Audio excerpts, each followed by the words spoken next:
Come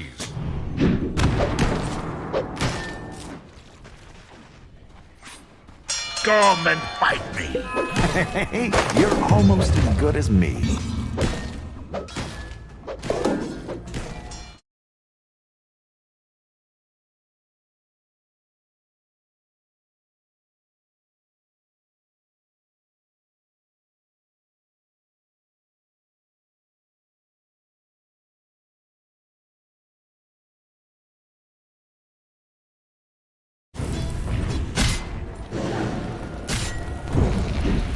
Radiant's bottom tower faces a stiff win.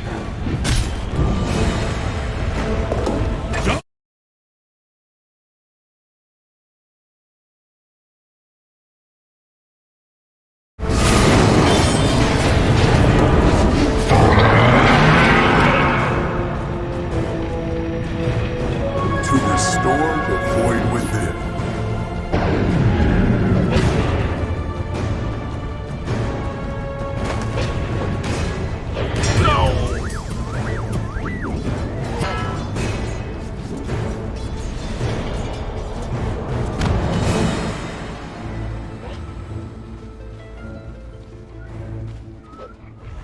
Dire's middle tower is drowning. Dire have the spyglass at hand. Dire's middle tower is under pressure.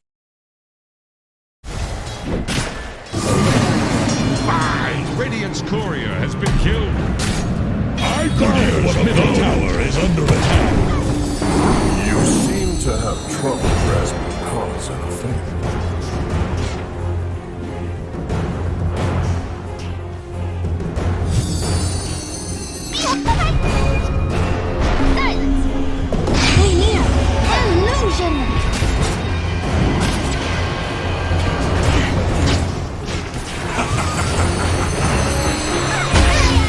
Killing spree!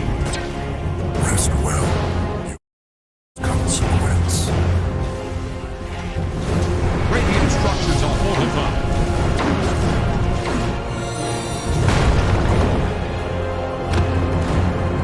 Dire structures are fortified.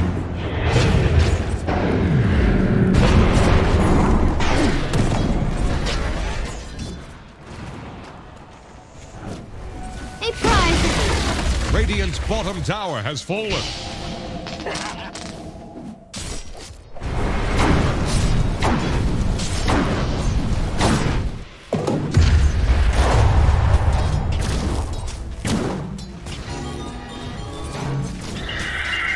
Oh no.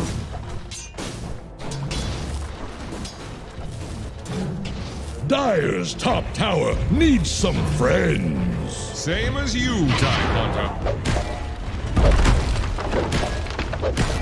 Dire's top tower is under attack. I have punching for you. Dire's top tower is gone.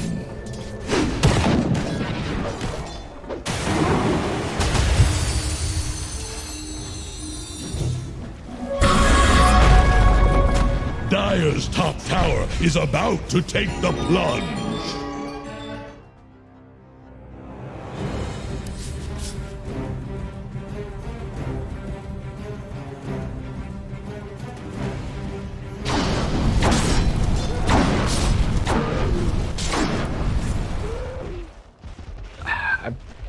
Really worried that, I mean, Yopaj has had an incredible game so far, but as this game continues, the fact that Vici Gaming arguably have, I think, some of the better ways to deal with the puck with all this long distance catch, and then keep in mind that your Scepter set up with the Remnant, the route from Ult 11, like, it's going to get difficult. Speaking about Ult 11, he's going to have to ulti out now, but it will not matter.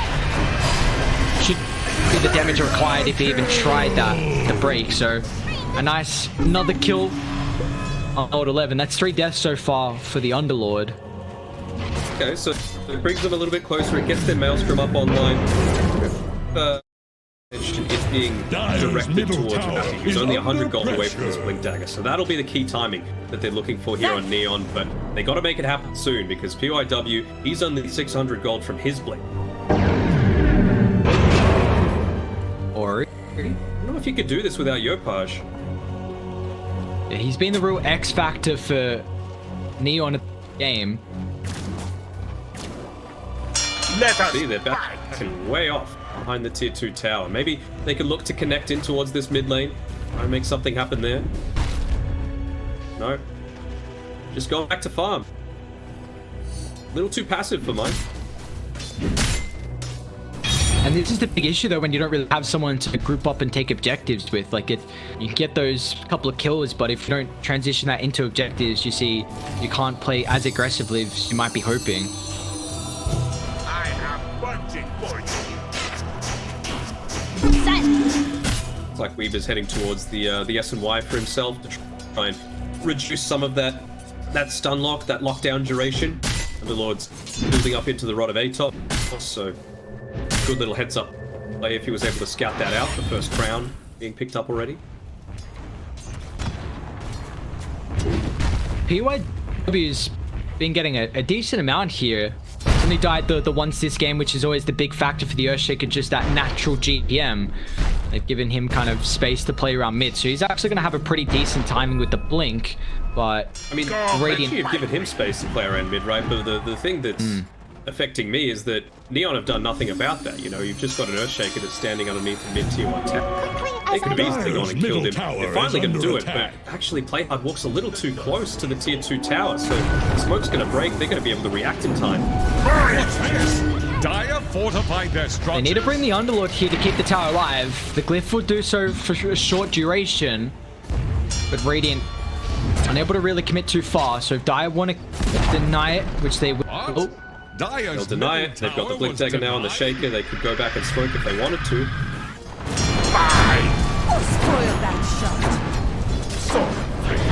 That's also the Battle Fury now completed for Poyoyo, so been getting some nice little catch up in the jungle, and you've got to be wary here for Neon because this is a hero that will farm incredibly fast, and he's looking for the BKB as the next item, so Poyoyo opting for a way to be able to join these fights now.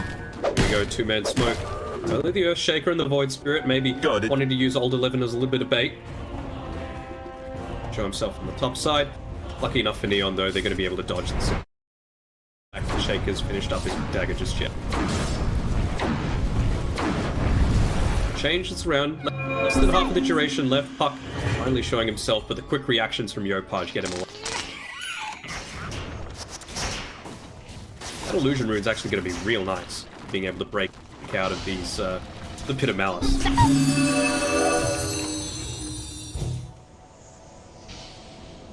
How's it work with the Remnant, the Aether Remnant? Can you illusion out of that as well? I can't remember. Nah. Why getting rid of some of that deep vision that they've been able to secure up on Neon's side, but I just feel like they're playing a bit too much of the waiting game here on Neon.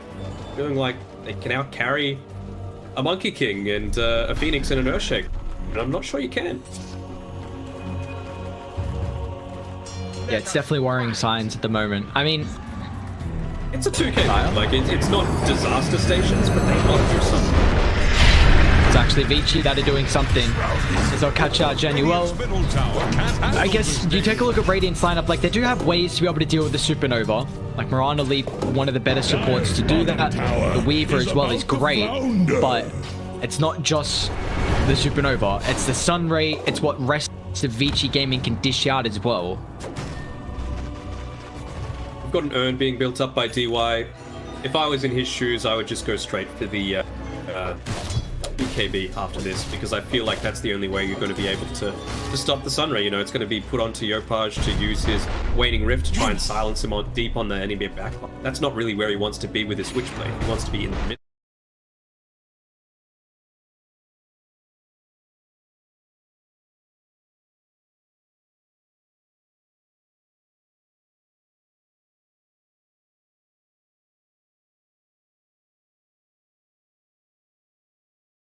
The regen rune, nicely done. I've actually got all in here onto the Underlord. PYW, bit of a whiff here from the Earthshaker. They might look to punish the arrow. That's the one that's on point. There's a good be careful around the choke point with the Rookman getting dropped along with Supernova. Oh, big nice hooks up from wrapping out the Stampede. They're going to try and look to bring down the egg. Will they be successful? No, the perfect use. Ori allows the Supernova to go off. A nice attempt there with the counter of the hoof stomp, but it was not enough. Neon ever so close to turning that fight. What a great stomp coming through there by Rappy, though. Connects onto 3, gives them that little bit of extra time, but a great Scepter stopping the puck from actually getting that last hit onto the Phoenix Egg. This is just more time for Poyoyo to be farming as well. Slowing this one down and getting into the stage where giving him a lot of space. And even though there was a team fight that didn't go as disastrous, Paj's bloody trail that he's been putting on this game 1 here has immensely been slowed down. He's been a part of 7 out of the 8 kills from Neon.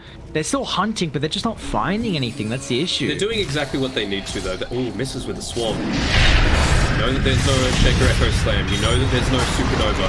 And they should at least get Old 11, but is that going to be enough for their time?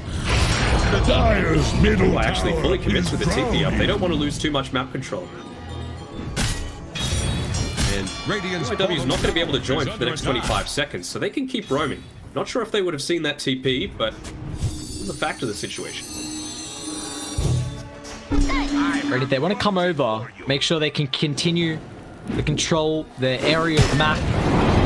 Boundless sets up easy jump from Ori. Coil drop, the rest of Radiant, the heroes in the area coming over. You can't really man fight up against the double damage rune that the Monkey King was just able to pick up. But Ori's still going to be relatively careful with his positioning right now. Got some backup on the high ground. A little bit disjointed there, you know, you had Centaur at one area of the fight, touched Snowball falling somewhere else, and I mean, you can't fault the Mirana that much. He was playing around where the rune was, and he just got immediately jumped on by with a Boundless Strike. My path leads to riches. This is the big timing for Vici. You've nearly got the BKB available. You're going to be able to stand and man fight just with the Battle Fury and that. Got level 12 is really what they're waiting for right now on Vici with the Phoenix Supernova. Close to that Ag Shard as well on the Earthshaker. Only 800 gold away. So, I mean, you've got about a 4-minute window. If Neon try and make something happen now, you've got 1 round of these ultimates, and then at least for the next one after that, it's going to be a very hard prospect.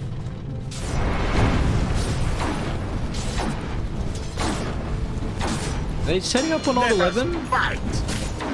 Genuel was thinking about something because he did have the puck and also Rappy moving over, but see, pretty even game at the moment. I mean, Debil is getting a lot of farm. Like, we have not really seen. He's got 0 deaths so far, 5 assists, so the Weaver is doing a pretty good job to keep up with the Monkey King. Still feel like he needs a little bit more attack speed, you know? He's already got the Sanjin Yasha, which is going to give him a little bit. But it's not that much, right? Like, Wraith Band, he's got the BKB next, just for that little bit of extra survivability, but as that Phoenix starts to level up, the Geminate attack is going to be every few seconds, but this needs to feel right. That kill still not going to give the level 12 unfortunate to Phoenix. Of course, DY wasn't actually there, but we'll take a pick off where you can get it. The Tusk's going to end up falling. Standing nearby the small camp, still not going to be enough. It's such a big between. Radiant are 6 scanning and for 12. enemies. 2 hits. Big difference maker. Go. As soon as he picks it up, he's got the smoke in his backpack. His inventory. Group together with the Shaker, with the Void Spirit after they push out this top lane, and then make a play. If I was them, I would probably look towards doing it on the top side, just because, you know, you're starting to build towards that Aghanim Scepter if we're able to get a team fight victory. You know, it's not going to be a guaranteed Roshan, but it's certainly a lot easier, and you want to take away that potential from Neon, considering they've got the Retaliate, they've got the Tag Team, they've got the Swarm, so plenty of ways to take down a quick Rosh. If you can take that away from a team's draft, then they're not going to be in a good state at all. Yeah, honestly, Dai can do it pretty well with the % damage from the Firestorm, and then once the Monkey King gets that Ag, so either team have that in the back pocket. We're going to see smoke up though, Dai. Want to utilize this advantage they have. Swarm's not going to be available to fight, but they gets the wrong way as soon as the smoke pops. So Ori's initial jump off the mark there. They're still moving in. A lot of burst that's already picked up here. E-Blade for Yopaj. Fight! It's a one-man army right now. That he is. Had an incredible game one. Just putting the boys on the back.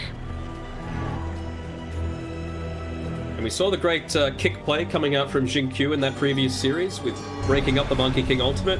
See, even a 4-star here on Rappy, so I wonder if he's going to go for a similar sort of play. Try and disrupt that if he can. It's so good this game as well, though. Like, even if Ori actually gets a little bit of vision, so the double silence, and Centaur's going to get clipped by the fissure.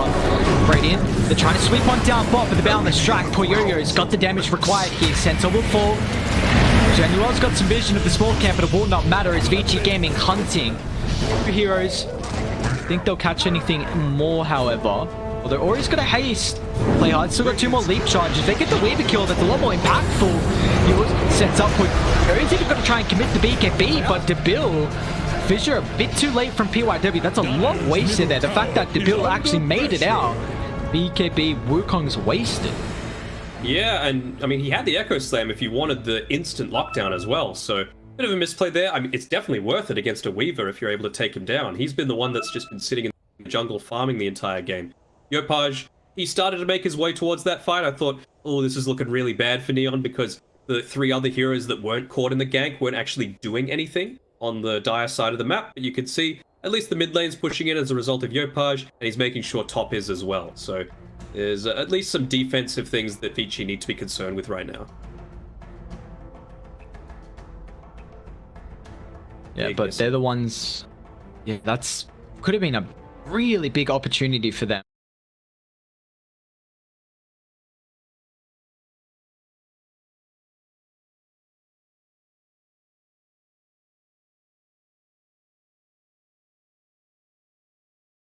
Go away. It's and the something... 10 second BKB on the monkey as well. Discount the effect of that. And the fact that he also went for it straight after the Battle Fury. So this is going to be, once you get to those later stages, that BKB is going to get lower and lower duration, and that's something always in the back of the mind of a carry. Do I pick the BKB up early, or can I get greedy and allow myself to go for it later on, just to then utilize those longer duration BKBs in the late team fights? You can see Yopaj, he just wants to put himself in harm's way right now. He's got so much escape potential. He's holding on to the pupil's gift with a little bit of extra strength. He's farming up really effectively. He's got the E-Blade to be able to stop the damage as well, as he can just use it on himself. Flick Dagger, and he's going into the Aeon Disc as well. He needs to... His role in this game is to take attention away from Debil, make sure that he's able to get those consistent right clicks off. No, it really does feel like Radiant, with how these team fights need to occur. Like, you've got to be the ones that are forcing the ultimates from Vici. Same as you, Thinking about it, they can definitely rip through it. I mean, they know that the Wukong's down, they know the BKB's down, so they actually feel kind of content with forcing this. I don't think they have a smoke just yet on Vici either. They eventually buy it, but it's going to be too slow. It's a big one to snag away from them. They actually scanned incorrect, it's so... It's slow, this Roche, I'll be honest. Now they're finally TPing over. I'll take this one. Roche is going to get claimed. They got to get out. Rappy, he's moving in the wrong direction right now. Well, they're very disconnected right now on Neon. Weaver's not at this fight, and he took that Aegis. You need to be fighting. Is under attack.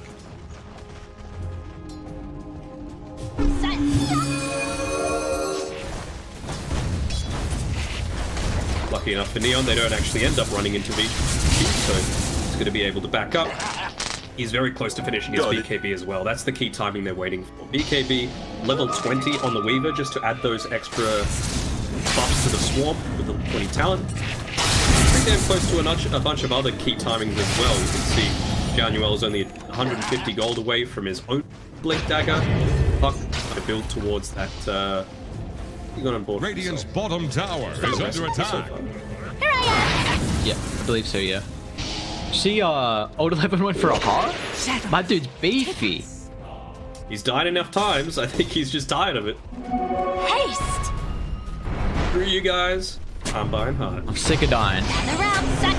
Going in onto the Shaker. He had a lot of burst potential early. Rappy's able to finish the kill with the double edge, but Rappy's got to be careful because his Sun Ray melting him through with the percent damage. Vici without this Earth Shaker. Gonna try and back off to their higher ground vision at the moment. Reset, get grouped. Radiant with the pickoff. They're the ones still looking to put the pressure on. They've got this Aegis in their hands. The issue is how can you kill old 11? Like, this Heart now, already the Underlord, is so difficult to kill. Now you just put him in the front line, chuck the Firestorm down, and he's just this immortal man, I guess. I think you just got to take a lot of your attention away from him. Like, it's annoying to, of course, be playing into the Firestorm, into the pit, even just the Atrophy aura, but that's the reality of the situation. It doesn't like to down again, and it's just short of the Blink Dagger, so it's going to be delayed just a Throw a line to Radiant's middle tower. Arrow connects it to Boya. Radiant fortified their structures like your attack the heroes. You've actually got... Yeah, you've got the Blink Dagger though. All available again. I got good vision in the area. Old 11 beats the arrow, incredibly tanky. That's already the hero they want to put a lot of attention to, but the Supernova is not protected by the rest of the team, so play hard to build. They'll be able to bring that down as Vici Gaming now have to offer a retreat. Old 11 Uber away. Puyo is going to be fine, but the rest of the team, unfortunately, Ori's not protected with the core drop from Yopaj. That's a great target to be able to lock in, but do they have the extra damage? It doesn't look like they do. Ori, Astral Set, another one going to be up in a couple seconds here. E-Blade stops the damage from Debil. Old 11's coming back over as well with a nice Astral Set. Snowball still flying on fourth. They cut the tree. No! Monkey King! They still got the BKB along with the Woodcock Spare, but they chuck him up the Echo PYW! It doesn't matter. Monkey will fall for the roots. Debil pops the BKB. Age is going to get dealt with. The BKB completely wasted, but Old 11 standing his ground. Deals with the Mirana. What an Echo Slam from the Earthshaker. Gets the Aegis. Helps him find 3 extra kills after that. It was just a bunch of misplays, unfortunately, coming through from Neon. You know, when they were going for, excuse me, that bunch of extra kills in their own jungle. You could see Playhard, he was scouting around. He was trying to catch out someone, assuming that they had the guaranteed kill onto the Void Spirit. But if he's around, he had Yule Scepter off cooldown. He had his arrow available, so that should have been a dead Void Spirit. And then, like you mentioned, popping the BKB before the Aegis goes down is very much a waste from Debil.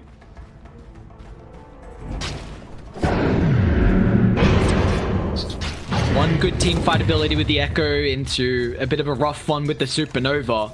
Could have gone completely different there if Vici Gaming were able to lay their abilities perfectly together.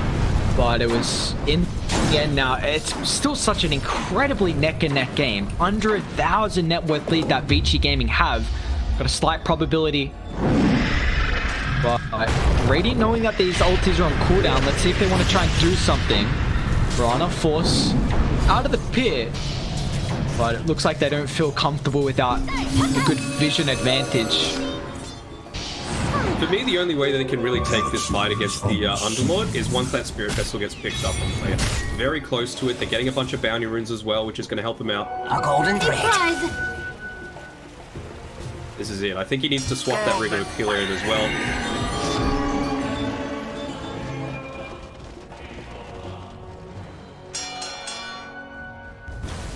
Yep, still playing a little bit too far away from his team.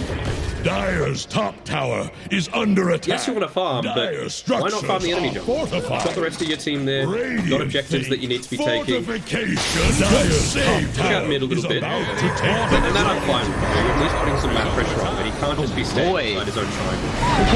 5 heroes from Vici just show out of nowhere.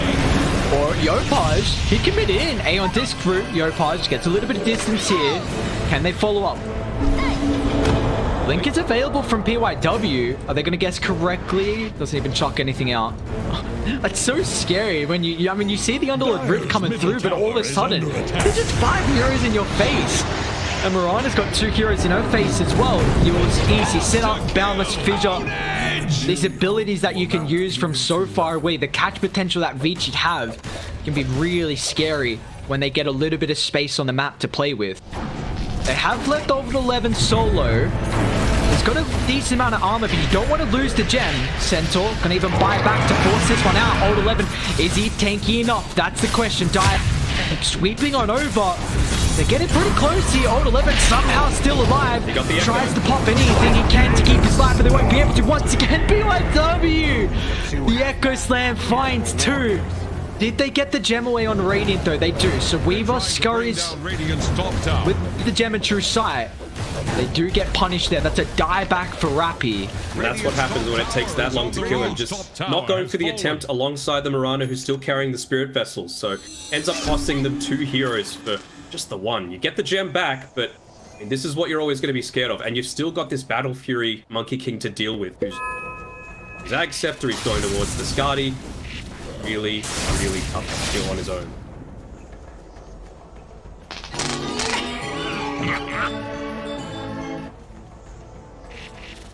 Even the Wind Waker being picked up by the Void Spirit. He wants to be able to snap that coil every single time. Yep. It's one of the best ways to deal with that puck coil, especially when Yopaj offers up to going into the Agadams. So it's going to be a great way to have this defensive factor. Radiant, they're coming down. They do not have Centaur. Have they got the chain locked down? That's the question. Arrow's still going to fly. The future's not enough. And now with the burst potential.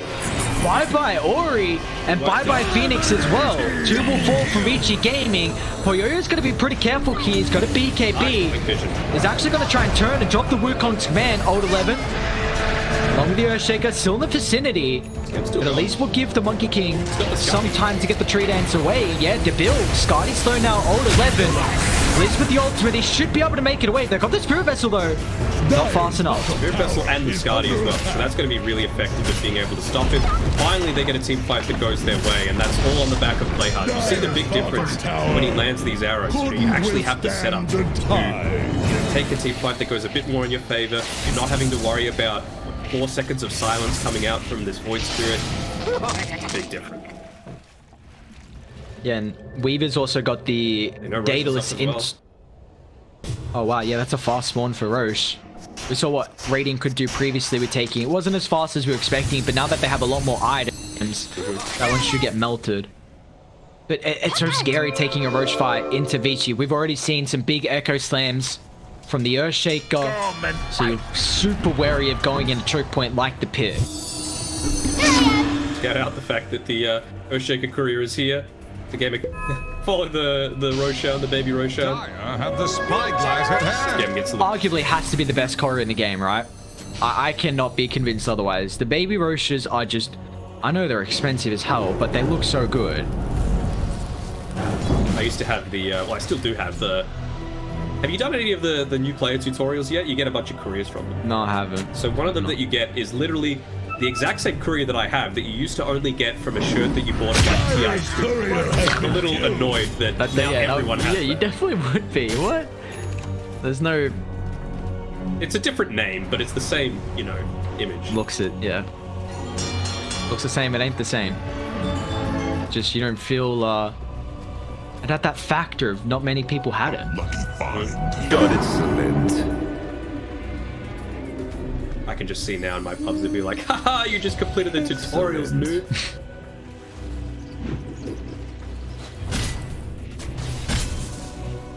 At least they implemented that new player tutorial. Some have been waiting for a while. It's going in very deep. Gotta be careful, Stampede, but he's still gonna get clipped from the bound the strike. Arrow holds back the chain lockdown that old 11 was looking to provide with the root. They actually find the initial connection now with the Supernova getting dropped as well, but the Rana unable to deal with that thanks to Ori's jumping forward. Brendan Sans still gets the leap away, but Ori claims the kill thanks to the last ultimate charge available. Supernova committed there, nothing else really from Vici Gaming. Radiant, do they want to buy back into the Rana and come back in? Oil along with the Stampede. Look at PYW, he's just pump faking that Fisher, making sure that there's never going to be any sort of instance where they can try and go for a snatch. Has fallen to the Dire. Oh, Yopaj. Oh, they got the Sans. No, Yopaj! Has he got any way to get away? Sans gonna last for too long. Fissure on point. PYW and Vici Gaming make way too fast of a movement here. Yopaj not aware. And I believe that was his first death of the game. So 689 gold now given to the Earthshaker working on the Shadow Blade. But they might think about forcing a buyback here potentially because Yopaj is down for another 70 seconds. Why not? You've got Aegis. I mean, the thing that you are considering is the fact that Old 11 who just TP'd up towards this top side. He's got help. PYW. No, grouped up. No, not again. PYW to the massive Echo Slam. Gets the BKB. He's going to try and TP out. He's fast enough, but you cannot group up. Time and time again, PYW is punishing you. You have to change how you're taking these fights. You are way too grouped up, and the Earthshaker is showing up. The Echo Slams are on point. They are for sure, and I mean, even just taking the fight in that general area where they don't have any vision. You know, you had an observer wood available on the tusk, so you can place it, you know, on the top of the stairs to the north of the outpost. You might actually see the fact that the Shake is coming, but the fact that they took that at night when, you know, there was potential for anyone to join. They could have joined through the tier 2 tower if they wanted to. Let's see. Who's going to win this man fight? Ori or Debil? Ori did use both his Astral Step charges, so Debil actually is going to move on forward. Ori. He's got the cheese. He's got cheese. He's got Yules. Still annoying to pop this if he has to. Doesn't go down to the low ground, but his ulti's back up. Getting a little bit gun shy about diving into the tower. Oh, arrow to the mark actually, Sunray. Is it going to be enough to keep the monkey alive? It definitely is. Puyo can build back up to full. Let's drop down from Yules into the hands of the Boundless, and Punchy goes. Weaver's trying to backstab here. They know that Ori's not in the vicinity. Rapid finds the jump. They can bring down the Phoenix. That's an important target, but Rapid's got to buy back. Now with the Aftershock's on as well. Oh my lord, PYW is tearing them apart. It doesn't matter if it's the Echo. All it has to be is the stuns that the Earthshaker can provide. Monkey's actually stuck on a high ground at the moment, but another fissure. PYW finds two. And these buybacks, they're not there at the moment. Debil has to pop the BKB. Radiant's bottom tower faces a stiff It's rough if you're a Neon fan right now. He ended up buying the shard here on the Weaver. After hitting that level 25, he just wants to be able to zip around to the back lines, get that swarm off, hope for a lot of procs coming through from the Chrysalis from the Maelstrom. Radiant's bottom barracks are under attack. Look at this, like, you use a whole kit of spells. Oh yeah, I'll just use one ability and he's healed back to full. Radiant's bottom barracks have fallen. Dire's top tower. Phoenix is such a crazy hero, man. Such a crazy hero. Like, we are seeing when he gets picked up, the impact that he is able to provide in games. You highlighted these two supports are not going to do much throughout the early stage, but now we're at the later stages where the impact is finally showing. Found Old 11. He'll be able to just walk away though, and he's nearly level 25, so that extra Pit of Malice route now that the BKB on the Weaver's starting to wear a little bit lower, already at 6 seconds. They have too many ways to be able to get out of all of this lockdown. They're trying to bring down Radiant's top tower. So you hear the Mirana. She's going for the 4-staff next, but just feels like a little too late, unfortunately, for Neon. Just got They sent. end up getting the outpost effect, so they're going to get a little bit of gold experience going their way through the bounty rooms in the 40-minute mark coming up. That is your last light input. You need to get back and defend. Yeah, you got to mount a defense here as Old 11 and Puyoyo just going to work. The AC bonus health, so bonus armor, bonus attack speed. Yopaj outside the base, and there's some protection, but the route from Debil. He's trying to man-fight Old 11, which honestly, he's so goddamn tanky. Finally, the Sunray is enough to keep him alive, but it's not. Old 11 will fall. It's a great vision with the chain lockdown, but there's no extra. Beachy Gaming, and now we the Monkey King. He's committed pretty deep here, Puyoyo. Oh, Fissure, perfect timing. Simultaneous jump coming through from the Void Spirit. Rapid trying to counter up with his own rebuttal, but the Bound the Strike locks him in. Saw one Deville right now. The damage from the Weaver, but he's got nothing. The one lockdown committed with the Echo Slam. This time they'll drop it. And they have to call quits. Neon tapping out of this game one as the G's have dropped and Vici Gaming. A strong game one performance. A very good game one performance here. Being able to dodge out a lot of those early ganks. It just goes to show you, like,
decided to go for the Blade Mail build-up.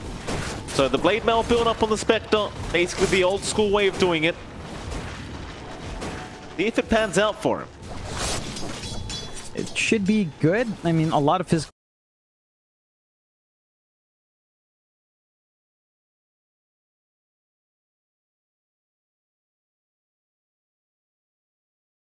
You can reflect back.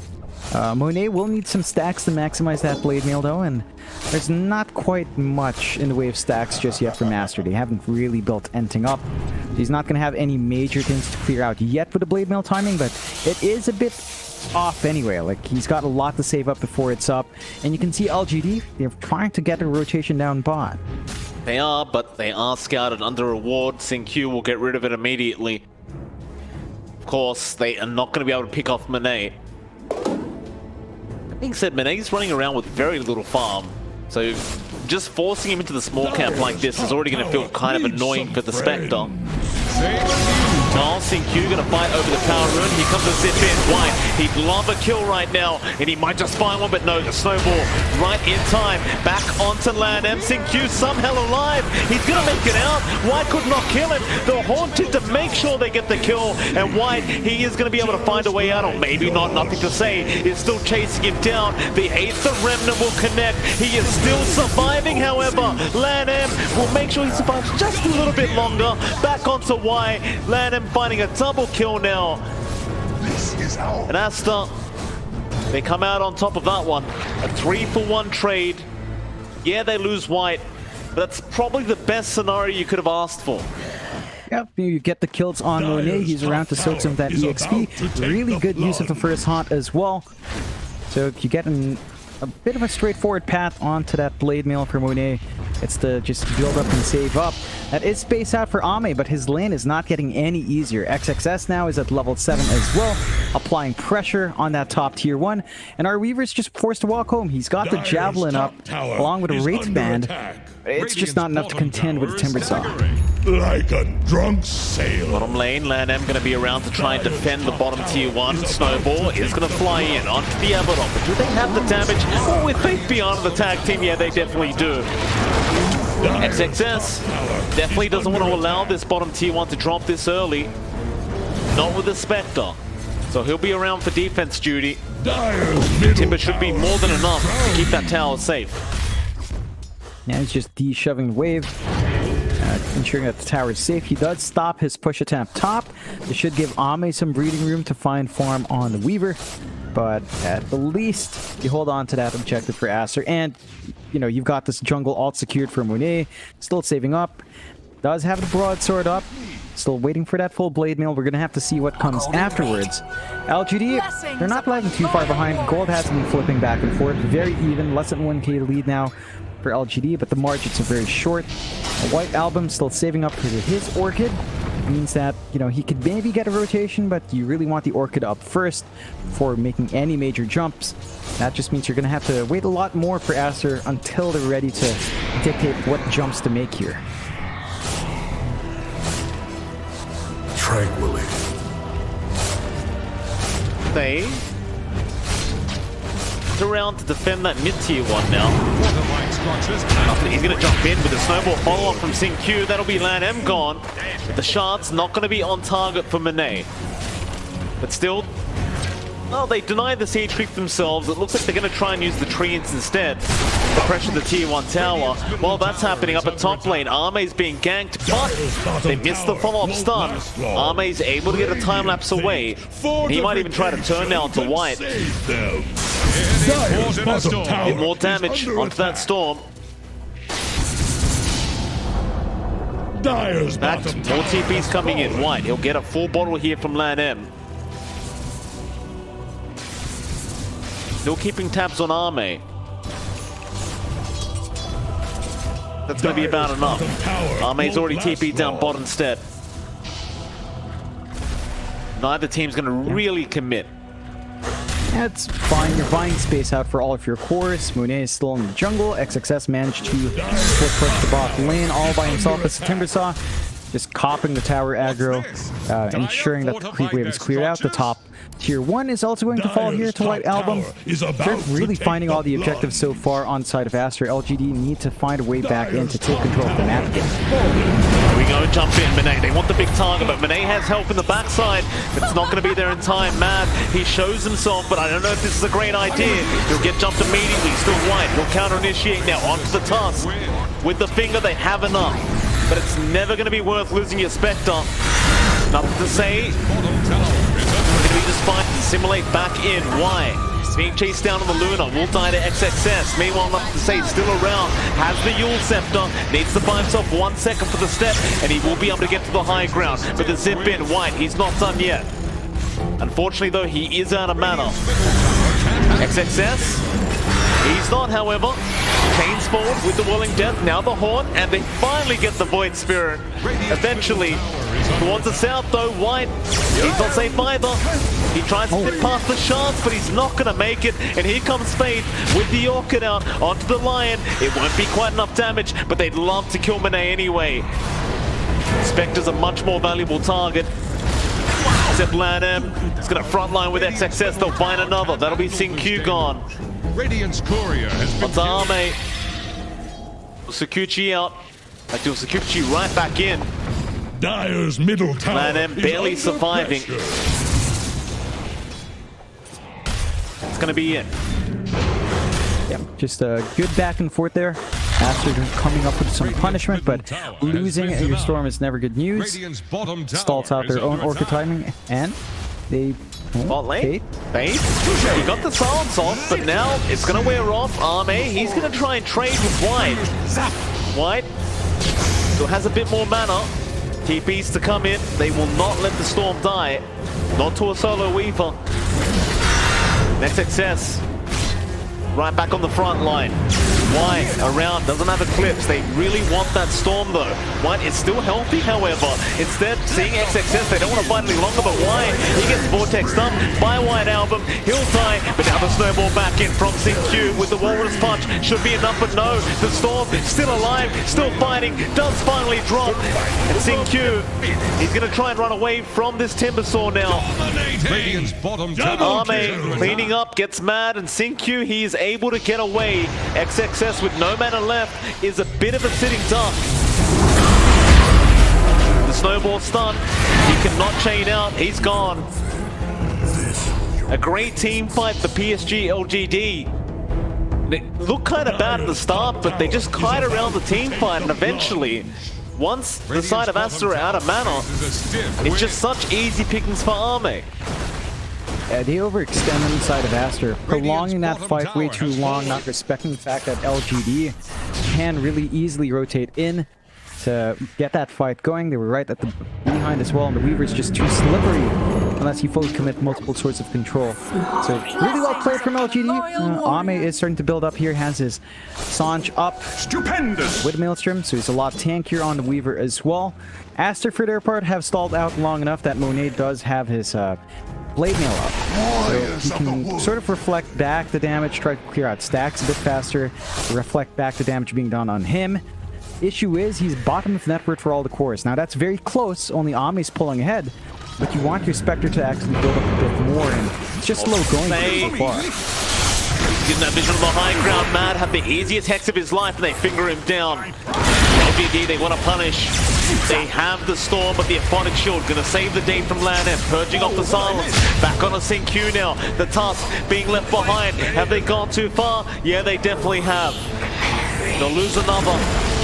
Faith, Sprout, gonna block the way for XXS, but he's still in danger. Arme makes his presence known, but it looks like it may not be enough. The Eclipse is gonna be committed now. Aster still willing to fight. They'll be right back in. They've got the Weaver. They'll get Arme down.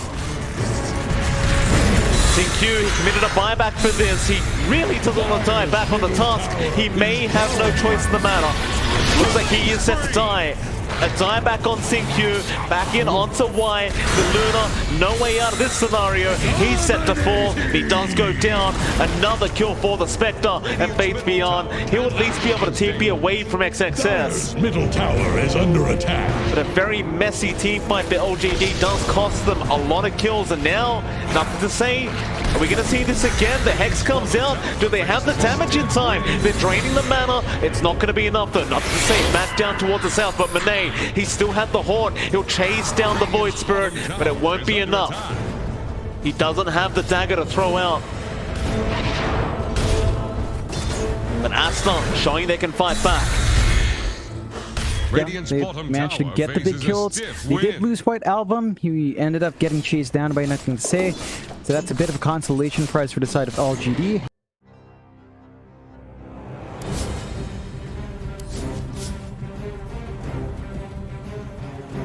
Radiant's turn to pick. Welcome back, landlubber. Get any salt in your lungs? Yeah, Iron Alchemist can just turn a game of Dota into something complete.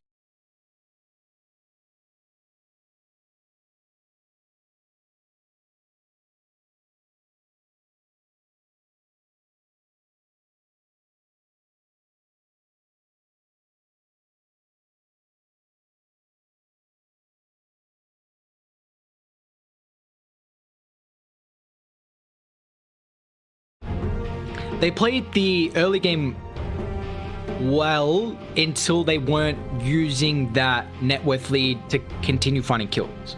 Yeah, of course. I mean, laning stage went really well. I'm sure Yurkoj is happy to run it back against Ori in the mid lane. So they got to pick something that's a lot more of a guaranteed lockdown. Like, arrows can miss. That's the hard and fast of it. And does that mean you need to go something like a Sand King instead to absolutely guarantee this? The Centaur, it was good, but...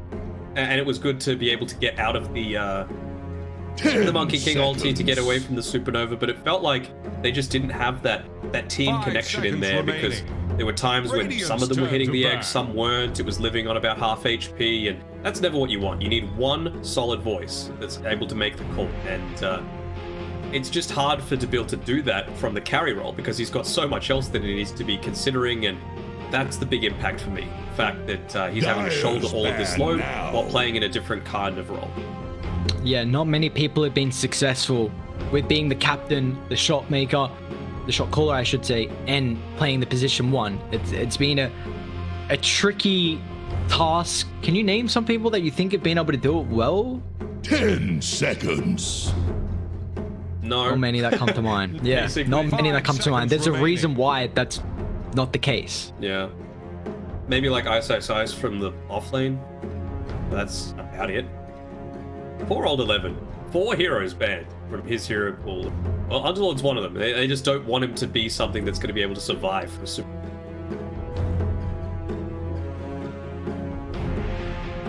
Yeah, we've constantly been seeing he's the one that is getting the hero pool pretty frequently. And it's interesting because often they were actually first phasing old 11's heroes. So BG going a little bit different here. I mean, you just want the value of the Phoenix, right? And Void Spirit's a bad pick. Yeah.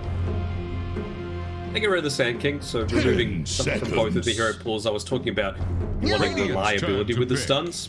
That's one of them for sure. There are now 7 offlane heroes banned out. That's not fun for either Rappy or old 11. I'd say probably old 11 with his experience is going to have a much wider hero pool, but still these players feel like, come on guys, what the hell's going on here? You got to give me a game. I mean, they could just Monkey King again. Monkey into Wraith King is totally fine.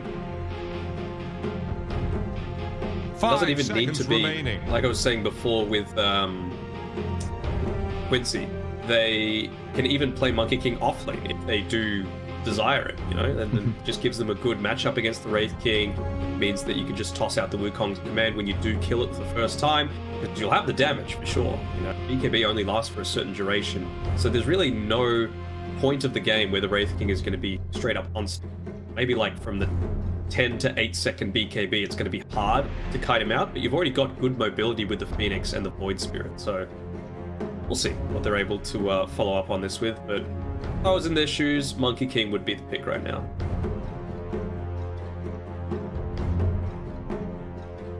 Is that what did they go in the third pick? I can't remember, or the 15-16 for Vici. Was it? I think was it the Urshik? It was the Urshik. They went Monkey, and it was Neon that went Mirana instead of. Yep. Radiant's yeah, I remember turn to that. pick. Trying to play it back in the head. BYW Earthshaker, that's something to fear. An Earthshaker coming next, but Earth Spirit I think is just as good, and it provides you with that little bit of extra, lockdown for the puck compared to the Earthshaker, especially early on. I think they perhaps got a little bit spooked by the fact of, they were actually able to put a lot of 5 pressure in on seconds us in remaining. the super early game. Earth Spirit's one of the ways to prevent that.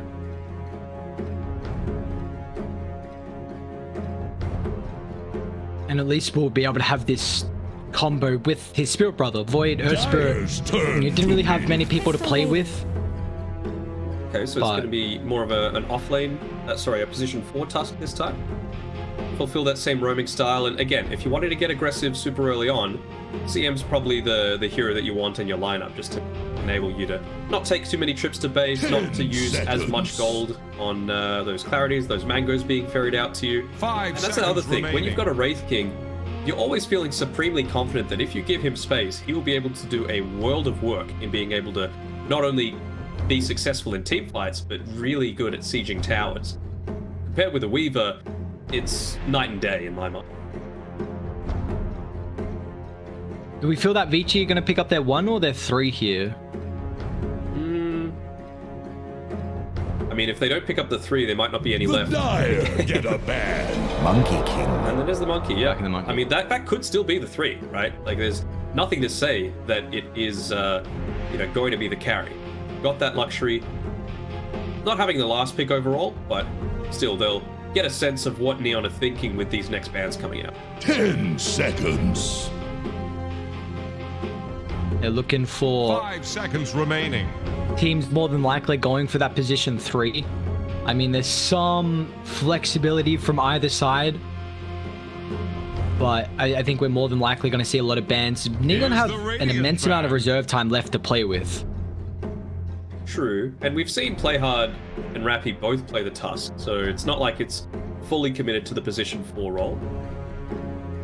If you wanted to really be memeing around, you could get the Walrus kick and kick people out of the coil just to see a few kills. 10 seconds. Now, can we see something like a 5 3 seconds Lycan remaining. potentially? Because this is something that Old 11 has played at Perfect World. Do you think it would fit them at the moment for Vici? It's something that Neon have done as well, which isn't the worst. We've got okay clear though, Neon's side. I suppose not much of it is physical though. You would force Puck to go into that phase shifted attack, opposed to The spell Dire damage. get a ban.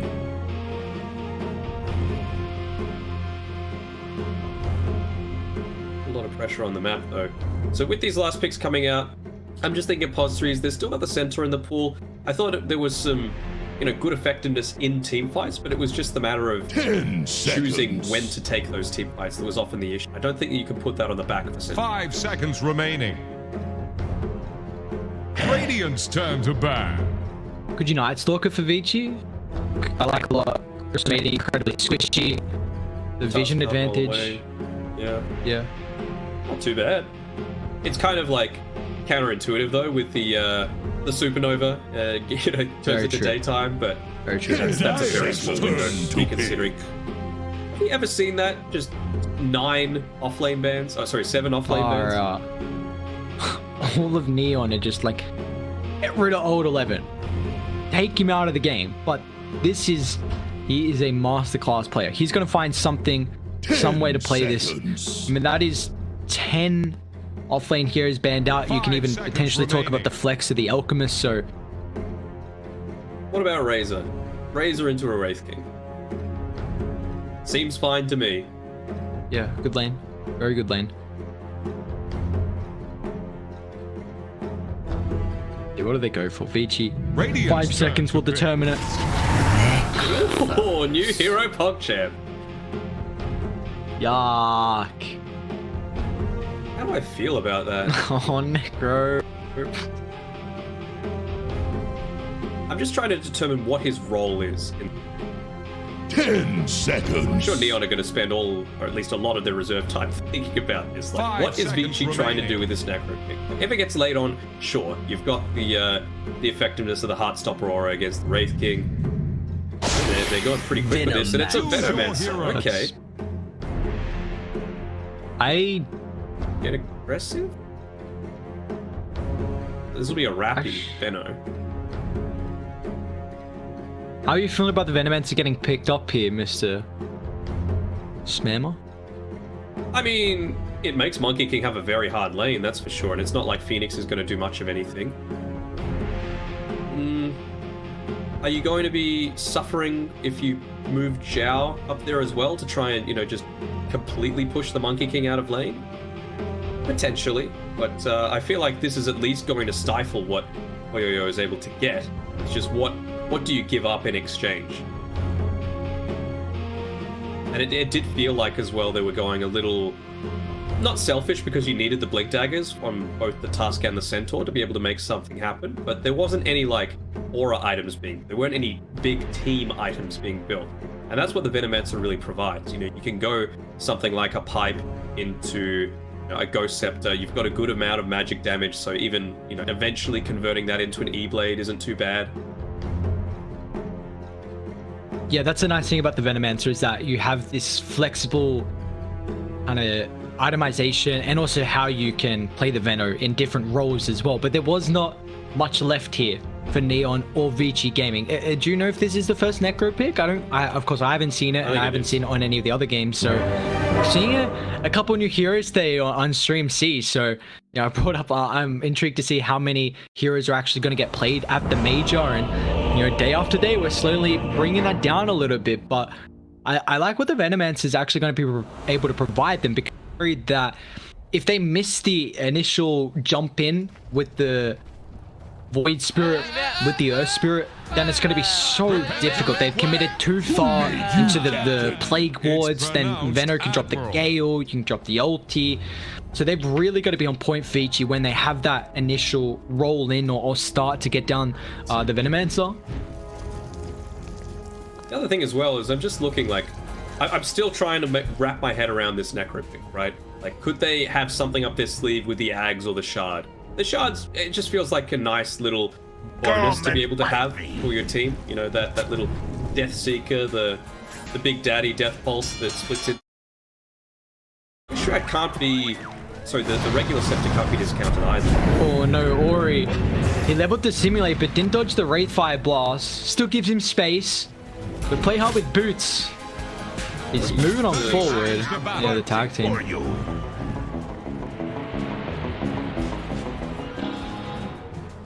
Should give a lot of information now to Poyoyo to be able to move aggressively top. You already see that Neon trying to swing on over to make sure they can get at least one of the bounties to the top side, but Vici gonna still stick around with some of their numbers. PYW, that is not a high ground you want to run up to, but they want to ult 11 instead. Fire Spirits can make it pretty difficult for the Tusk to really utilize that tag team, but it's actually PYW that's going to be able to pick up the bounty here. So that will be a 3-for-1 Vici Gaming's favor. Bit of a loss there for Neon. You know, you've got a Tusk, you've got a CM getting good Crystal Nova usages off in these team fights, but this doesn't amount to much. Death Pulse to be able to stay relatively healthy. Been able to get this D ward off eventually. They know it's there. Just need some vision. Try and action at the moment. Right. Oh, nice kick. Nice kick away from PYW, but I don't think it's gonna matter. Fairy Fire, one more right click. Play hard with the start of the boots. Is able to continue to chase him down. First blood picked up from the Tuska. That's a good way to start. Yeah, for sure. I'm just thinking as well with this Venomancer pick in response to the Necro. It's not like he, you know, reduces the HP regen anymore with like Poison Sting used to, and also it's just a lot of little damage over time, which isn't what you need to be able to take down a Necro. You know, you need that burst damage. So not only are you going to have your Ghost Shroud with all of your own abilities, all of your own items, but you've also got the Phoenix that's going to be healing you up all throughout. So yeah, it's exactly a direct counter. Yeah, I was just going to even highlight that Vici Gaming, they're actually going to look for a lot of these longer drawn-out fights. So even though, like, with the Monkey King Wukong expiring, the Supernova expiring, you've got the Magnetize in your own favor, but you have that sustain. That's what the Necrophos is able to provide, the Sunray as well. So they could actually sustain through a lot of this long fight that Venomancer usually thrives in. Dire's courier just went belly up. This might be another game of how much can Scam and Yopaj get done. Yeah, well, they've looked incredibly strong in game one. They were both flawless for the majority of the game as Old 11. Falling low, and Debil is able to bring Kim Bian there. Genuel doesn't have enough mana, unfortunately. Important for him to get up that level 3. Not just for himself, but also the potential for the red fireball coming out from the deal. It up immediately, so the team are going to thank him for it. Even just as Rappy, you know, once he hits onto level 4, he's going to start skilling up the Plague Ward, get the double instant poison sting onto the enemy heroes. Another mouse issue for Neon. Yep.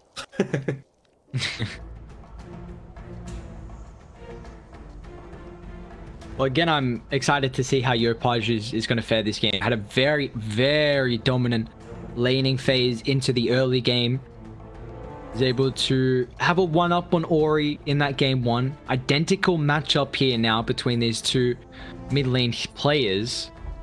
So we'll see how they are able to put their own momentum into this second game here. Vici Gaming looking to try and take a 2-0 victory.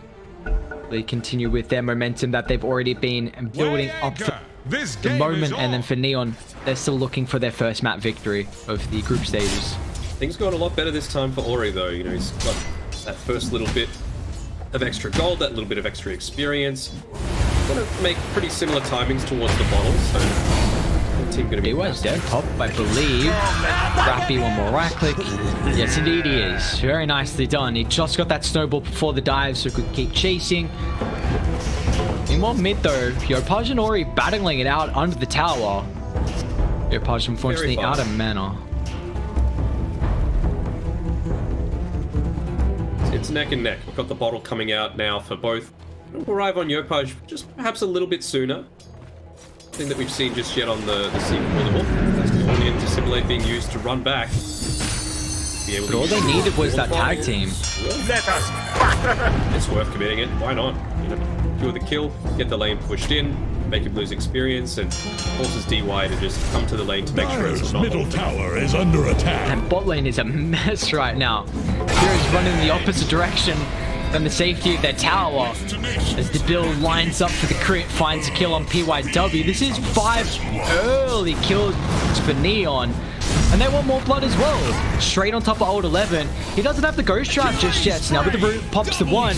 But the build chunks him down with the help of the skellies. The undead army going to work. A little bit slow by Ori as well. With the rotation through after he TP'd in. Didn't get the remnant out in time to be able to contest that bot rune. Rune ended up being top anyway, but Yopaj could just reorb towards the top. So things just gone from good to better. So Neon are not shying away from the laning stages that we've seen in these past couple of games. Already ahead. I mean, 6 kills, minimal network lead, of course, but it's to be expected. But this is something then they can continue bringing that momentum into the mid game. As they just want to keep rolling down bot, man. Old 11 is struggling. They block-picked a lot of his comfort heroes. You're seeing him get punished here. They might even dive PYW because the roll is still on cooldown for another couple extra seconds. This lane is a disaster for Vici. And meanwhile, Yopaj, with the help of Play Hard, they're going to get all 4 bounties. Oh my lord. I think Ori's going to get one. He's going snooping inside the jungle. But yeah, it's looking a lot more rough. I'm surprised with how much the Monkey King has been able to get, to be honest. A lot of the attention has been diverted towards DY. See there, the walk of shame. Old 11 is taking down the bot lane. I know it well. It's not a good thing. Poor Danog. The walk of shame feels so rough. You got the team looking at the map as well, and if you see someone walking down the lane in the laning phase, you're like, oh, that's not going good at all. 11, he's going to show his face. Just see, he's scared to even go for a single last hit onto one of these neutral creeps. Yep, they're going in. Why not? God. Still no points in the Ghost Shroud. He's still only level 4, just gets the 5th. Delve as well. That should be enough regen this time. He's still sticking around. Looks like he's trying to bait. Or he doesn't have the level 6, but the roll on the mark from PYW anticipates the Crystal Maiden's movements. Now VG Gaming will be successful at picking up their first kill of the second game here. But meanwhile, mid tower's taking a decent amount of damage here. The catapult beating it down. Play hard. Underneath the ward as well. So PYW, nice kick. The kick actually.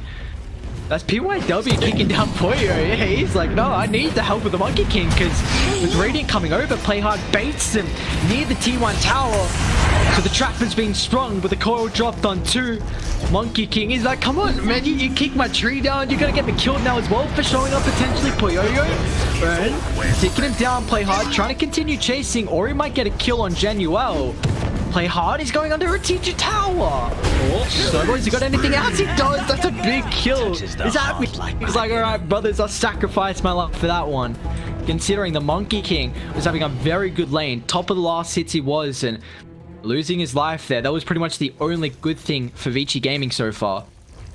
Skem's having an absolute blast. He's going into the Midas because of how good of the lane he's having. I guess it's kind of okay. I mean, I absolutely hate the item, but I can see what it provides this time around. I think if you've got a free lane like this one, you can afford to do it. Going to be a great Midas timing for Skem as well. He's not shy of the position 1. Definitely has played this role a hell of amount through his career. We saw some success on what he was able to do with the support mainly though. You can see here with Rappy as well, he's you know, starting to max out those plague wards a little bit more, doesn't need more than the 3 points of the poison sting. It's not quite as equally beneficial to get extra points once you get past that. And well, they're just going to look to take out this tower. You know, they know that the Phoenix is still up here. It's going to be able to back off, but it's still a tier 1 tower being removed. Less and less space for this Monkey King to farm. And that's what the power of the Venomancer, right? You can just put him up here on his own, and he doesn't need too much in the form of babysitting. Yeah, and now once that Venomancer is able to take the top tower, we can just see Rappy then make a move mid, start to get set up with the Plague Wards, and it's going to be very difficult for VG Gaming to position around that area. Because you've got a wall of wards slowly beating on the tower, slowly defending your own tower if need be as well. And I want to also highlight the fact that they've shut down the Necrophos so much. Like, this is a hero that if you have a rough laning stage, like you start to fall behind too far. Like, this hero needs to play ahead. That's where you feel the tankiness factor. And the fact that Old 11's died 3 times, I mean, he's got a hood, but this hero is usually very similar to how the Venomancer wants to play. Be in the front line, protect objectives, but I'm a bit worried that he might be too weak with this start. There's a reason it hasn't been picked. Because Dota right now is very reliant on the laning stage, and Necro, like you said, unless you've got an absolutely dominant lane, is not that.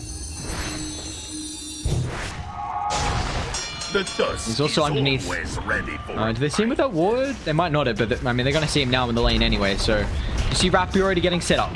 Great spot for them. The pipe, sorry, the hood, and he's at least got the chip vest. So that's a lot of regen for himself. So once he pops the Ghost Shroud, it'll be nice for him. I don't know if it's going to be nice enough to stop 4 heroes. Staggering. Yeah, like Dire, they need to commit themselves to get here.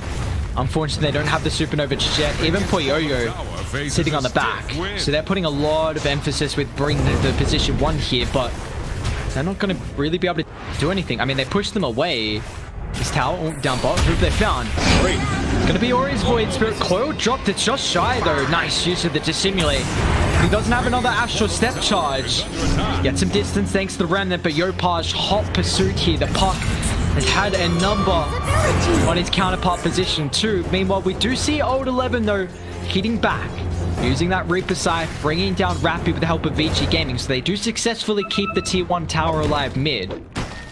say that, but Throw a Koyo line just denies it now. against middle tower. Dire's middle A bit of tower extra gold for the team. just Always nice. like your shit. Dire's bottom tower DY, won't last he's been long. playing a little bit selfishly on the top side, making is sure under that attack. he's able to soak up that experience, get that supernova available. I wonder if now's the time, they gotta fix this mouse, for something to happen, or if they are just going to wait for that Reaper Scythe to come back online again. I mean, PYW, he's only sitting at level 4. Now, how do you feel about the fact that no one uses the stand-in tag anymore? This is something that, I don't know why, I have such a fascination about seeing the stand-in tag. I guess it's just, you know, reminiscing of those times. It was a while ago, but I cannot remember the last time we saw stand-in. I know that, of course, Rappy has it now. He's got it on the wrong side of his name, but I kind of miss seeing the stand-in because we see so many people filling in. I guess, but I think it's just a lot harder to change things around in the DPC system now, and you do need to kind of be locked towards a team, so you don't want to, you know, get rid of that. It's just a whole process to try and get past all of the rules and guidelines. So, you know, unless you're just not on a team altogether, kind of like Rappy right now, he wasn't in the lower division, not really much point. We saw earlier with Paulson playing, right? He had 0-2 next to his name still. Yeah, we've even seen you know, Forever as well with Hoyer when they were playing. So yeah, no stand. That's a nice little cute tag though that we don't see anymore. But I mean, well, it's looking good here for this game one for Neon. We were able to see what they could do in the laning phase and transitioning this still a 2,000 net worth lead. And meanwhile, man, the Bill is getting so farmed. I mean, he's haunting his way back to a camp. He's happy as all can be for someone who's dead. I mean, he's undead. I mean, again, you're seeing the exact same kind of build coming out here from Poyo, in that he's gone for the Battle Fury. Now, the big difference is they're actually been able to get kills this time around. A lot of the net worth is on the Wraith King, but, I mean, they're getting these kills without his involvement at all, outside of the laning stage victory that they had against the Necro. So, I think Neon are going to be pretty happy with how things are turning around. So. And is there a way Vici Gaming going to be able to answer what Neon are putting out at the moment? How do you expect Vici to kind of play in the next couple of minutes here? I mean, they're not exactly close to any, like, these big item timings coming through. Maybe waiting for something like a Magnetize to be available. They've got the Supernova, but I think without the Reapers, they're not in a position to do anything. So it's just about minimizing the bleeding right now. They're not letting that happen. Oh, finding him again. They might get at least some bleeding back on Neon's side there. Your bravery is noted. Play Hard's gonna end up falling. This is the BO2 completed for the puck. So we're gonna see a lot of magic damage coming through from Yopaj. We'll give them an extra way to help with bursting down the Necrophos with the extra magic damage. Frostbite's a really nice ability as well to be able to use onto some of these more maneuverable heroes. The Void Spirit, the Phoenix, the Earth Spirit all hate being locked down. Yeah, the smoke's coming through. Even though he goes down still pretty early on, and your death timer isn't going to be that big. Faces a stiff win. Vision here, so they're able to catch out this rotation through. See here the Necro Book with Rappy. Oh man, that's so much damage here. He's unable to even get the Supernova off. Drops the coil, PYW. Tonight's Magnetize, finding 4. They're going to be careful with the Poison Over drop. Vici Gaming going to sound the retreat here. Unfortunately with the Necrophos, not going to be able to do so successfully. John Uel, freezing field. A lot of abilities are getting casted, but no one's really dying at the moment. Everyone's falling super low. Puck, does he want to commit on forward? He does not. So old 11 along with PYW will be able to make it back to safety. And they're actually still going to come down bot. Yeah, I mean, there's one of the benefits of having that Necrophos, right? Like, you use the... I think they got the Burn, 1 Poison Sting, and the Poison Nova onto the Void Spirit, and he's still able to get away because you got 2 Death Pulses off, he spent a couple of seconds in the Dissimulate, and then he just TP's out. So, lacking a little bit of that burst damage, they were able to take out the Phoenix, but it's still just a position 5. With how farmed that the Wraith King is at the moment, though, it just definitely feels like even though you're trading farm with the position 1 from either team, that the... Actually, in the river, Yopaj. Silence prevents the fall from the Earth Spirit. His abilities were on cooldown nonetheless. It's mainly Ori, actually the one with the catch. I don't think he has the burst. They actually dropped the sentry with DY flying on forward. The saving hand here. He's going to snowball even back into them. No! Sentry dropped. Not play. Gets the two-man coil off. Where's the follow-up? That's just really well. I dropped the supernova, so with the Phoenix there getting committed, Park's like, okay, it's time for me to retreat away. So Neon are kind of feeding away a couple of their heroes here a bit. Definitely not getting anything out of it. Yeah, I mean, you can't do that. Like we were saying before, Yopaji has such a good laning stage, and it's just given up by a couple of supports being in positions that they probably shouldn't be. I mean, it's good that they took the Invis rune away, but for whatever reason, like I just walked on back into them afterwards and used the snowball to break the Invis. He's getting got on. He's out the roll forward. So difficult commit forward when you miss the initial roll. Rapid magnetize is still enough. The trader 1-for-1. The Bill even showing up as well just to get involved here on the Wraith King. Cost them the Reaper's Scythe though, and didn't actually end up killing him, so he's still going to be up and available in the next 15 seconds. I feel like Playhard, he really needs that extra 40 gold so he can pick up the ending parts of his phase boots. It feels like he's a little less maneuverable than he might like to be, chained down by this. Only level 1 though on the shards, so it's not going to be just that. It's just going to come from the passive.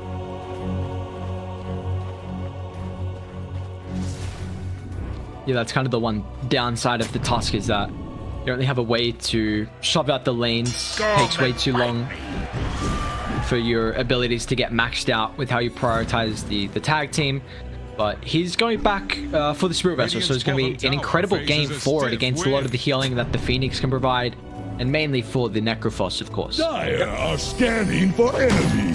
That's a very good Battle Fury timing nonetheless for Poyoyo, even though he's a fair bit behind the Wraith King, which I'm a bit worried about that this Radiance is going to come out and Neon are just going to control the map too much by the time Poyoyo picks up a second item. At least now they've got the Yule Scepter though on the Void Spirit, so he's going to be able to remove a lot of the big threats that Neon have against him. Frostbite, not really that useful. Use it if you're at the perfect range to snap the puck. Gets rid of all the Venomancer dots. And that's not even considering how it sets up for, you know, your own kills. Dire's top tower is about to take the plunge. Not sure if that Observer Ward got the vision. He's going to see PYW with the orb. He still jaunts that way, but it's alright. We've got these little annoying Necrobook up here with Rappy. I mean, I don't think we've even seen the Necrobook being used in conjunction. It is damn effective at being able to burst someone down. You can talk about a little bit of a lack of burst. Technically, these all belong to me. Radiant are I do want to see enemy. like a pipe or something like that come out now. Doesn't need too much more in the way of items now that he's got this Necrobook 3. He's very tanky himself. And look at the heroes you're up against. Magic damage, magic damage, magic damage, and a Monkey King who's got Battle Fury, so he's not really going to be wanting to do anything at this stage of the game. Yeah, definitely has that capability to go for a lot of the aura items that are required for Neon. As Poyoyo might be in trouble, Playhard just gets a shot before the tree dance. His son Raid DY. Can he allow the Monkey King to get the Wukong's command off fast enough? Supernova's going to force back Neon. The kick away as well to safety. But Poyoyo is still falling incredibly low. At least the Supernova's going to allow another round of the Sun Ray, so he'll make it back to base. But the Earth Spirit will not be successful as the Bill crits him down. That is Radiance now completed, and they want more as well. Snowball in, DY shards, blocks off one retreat down to the low ground, but even Ori wants some engagement occurring in the area. Genuel, Frostbite, Beachy Gaming, moving as a unit at the moment, especially with the old 11. They're going to be careful if they can J-lock him down before the Ghost Shard is able to get it off. A lot of heals as well, but Radiant, they're set up. They're well and truly happy to continue taking the fight with the Sun. Radiant kills off the Tuskar, but the Bill moving on for more. The Reincarnation, Poyo able to show back up, and now with the Wukong's man around the choke point with this Reincarnation, where's the control to build dragged back. There's nothing extra. As the Radiance just got delivered, Vici Gaming cannot continue to follow up. It's actually Ori that's jumping in. Skopaj just got around to the silence. Just gonna back off. Watch out. YW looking off here. Poyo wants to jump in forward as well. Boundless gets the kill. Genuel will fall, so a lot occurring there. I mean, DY was a massive play. That sun rate, it's maxed out, and that is the reason why they're able to keep the Monkey King alive. That supernova refreshing the sun rate. He got like 4 sun rays off that fire. Is the most broken ability in the entire game, and we also just saw the effectiveness. Oh, speaking of the Yule Scepter, Void Spirit's being forced to use it now. Misses, whiffs on that Walrus Punch. Gonna have to back off, but they got the full complement of spells off. Earn, right click, poison sting attack, and the venomous gale. And then he just uses them all off, and he's like, all right, time to fight.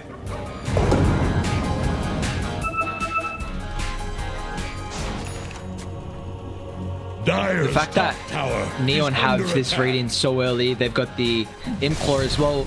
You know, we could see them getting set up around Roshan if they want to, you know, maybe pick off into that, but you can have Rappy dropping the Plague Wards in the area with the Necro Books, Tag Team, Wraith. Definitely be an objective that they can get in the next couple of minutes if they feel in a comfortable position. I'm still not a huge fan of Rappy not opting to go for some kind of magic block. He's gone for the Force stuff, which is okay, you know, against the things like getting out of a Phoenix Sunray or being able to, you know, get a little bit of distance away from the Earth Spirit, break the Wukong's command if possible. But I mean, I feel like you need some smoke pops. Drop the Wukongs. The rest of the Radiant sweeping over. Dive trying to get there fast enough. They've got the outpost control as well with the Sunray. Once again, man, it's doing so much work. They can't commit heavily on top of the Wukongs. And up with the roll in. Radiant get punished for going for that play without extra numbers. They thought they had the damage, but DY's Phoenix. There is a reason why this hero has 100% win rate. And Vici Gaming looking to try and make that continue on after this game. This Sunray has been too goddamn much for them. It has, but you probably need to just run as soon as that Wukong's command goes off, because there's no way you're fighting into that yet. Battle Fury is a pretty decent item these days. Like, it's not just a pure fighting item like it used to be, considering how they changed the ability to be a little bit more effective against hero.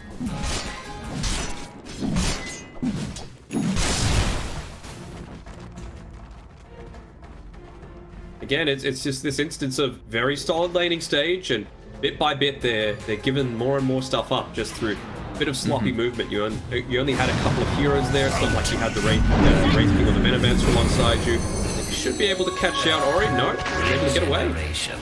Oh man, Ori's playing with fire. You're probably just gonna die of this. won't last long. He's an aggressive player. Dyer's bottom tower. Wants to commit forward, but on the high gun, play hard. He's gonna get found out, run straight into Poyoyo. But burnt down, lost all the health. Vici Gaming, or he's actually thinking about stepping up on forward here. You just continue to say that they are crumbling right now, Neon. Like, they are giving away kills unnecessarily, and it is costing them drastically. Like, they had a pretty big timing on this Radiance before Poyoyo had an item, but now he's got BKB. They're just giving away too many kills. Let's get him. The creep's gonna eat the remnant, but they're still able to roll in, drop the Wukongs. They can keep him inside the area, which they will be able to do so successfully. Yes, they do, to build, but Genuel dropping the freezing field, so Vici Gaming have to think about staying around for a little bit too long here as Poyoyo runs out finally. Still got a BKB. Declining the rest of Radiant. Rappy moving forward, finally drops the ultimate here as Ori's going to be able to bring down the Crystal Maiden. Bit of a waste on the Supernova. Yopatch actually thinking about going back in here. The Void Spirit falling low. He might end up ticking over to the Poison Over, but once again, at least they got the fresh in the Sunray. But Deville, he commits on forward. Cancels off the Sunray, play hard, cancels the Blink. Now with the Phoenix, he's ended up falling here. Been such a thorn in their side. The constant heals. That needs to be at the front of their mind every single time. Did he go down? Tap if you can. We're just, I guess, pushing a bit aggressive down bot. Yeah, I think the Boots of Travel being used to just get in on him really quickly. Yeah, priority number one, take out the Phoenix. The team fight is entirely different. I think this is probably, honestly, a Holy Locket game even coming out for the Phoenix just because of how much he's able to get. But no, it looks like he's building into a cloak, whether that's for a hood or a glimmer cape, still yet to be seen. They've got a ton of magic damage right now on Neon, so hold either of them. Now on his CM starts to build towards it as well. I was a little surprised if they didn't start going for a glimmer a bit earlier. The dust is over. Half the effectiveness of the weakness side. I can't see why he would want to do it. Well, they're going to be able to take Roshan for free. The scan too late here for Richie Gaming. So with the Aegis getting claimed, Yopaj has even got the commit on forward as well, finding the Earth Spirit. They don't have a way to be able to get rid of the Sun Ray at the moment, so Ori's actually going to look to jump in forward. They'll trade a 1-for-1. Even Old 11 wants to see what he can get, but without the stuns, lacking on the Necrophos. OB.NEON going to be able to get themselves away. The Dagon now completed for Yopaj. Again, he's looking at a flawless game through 20 minutes in.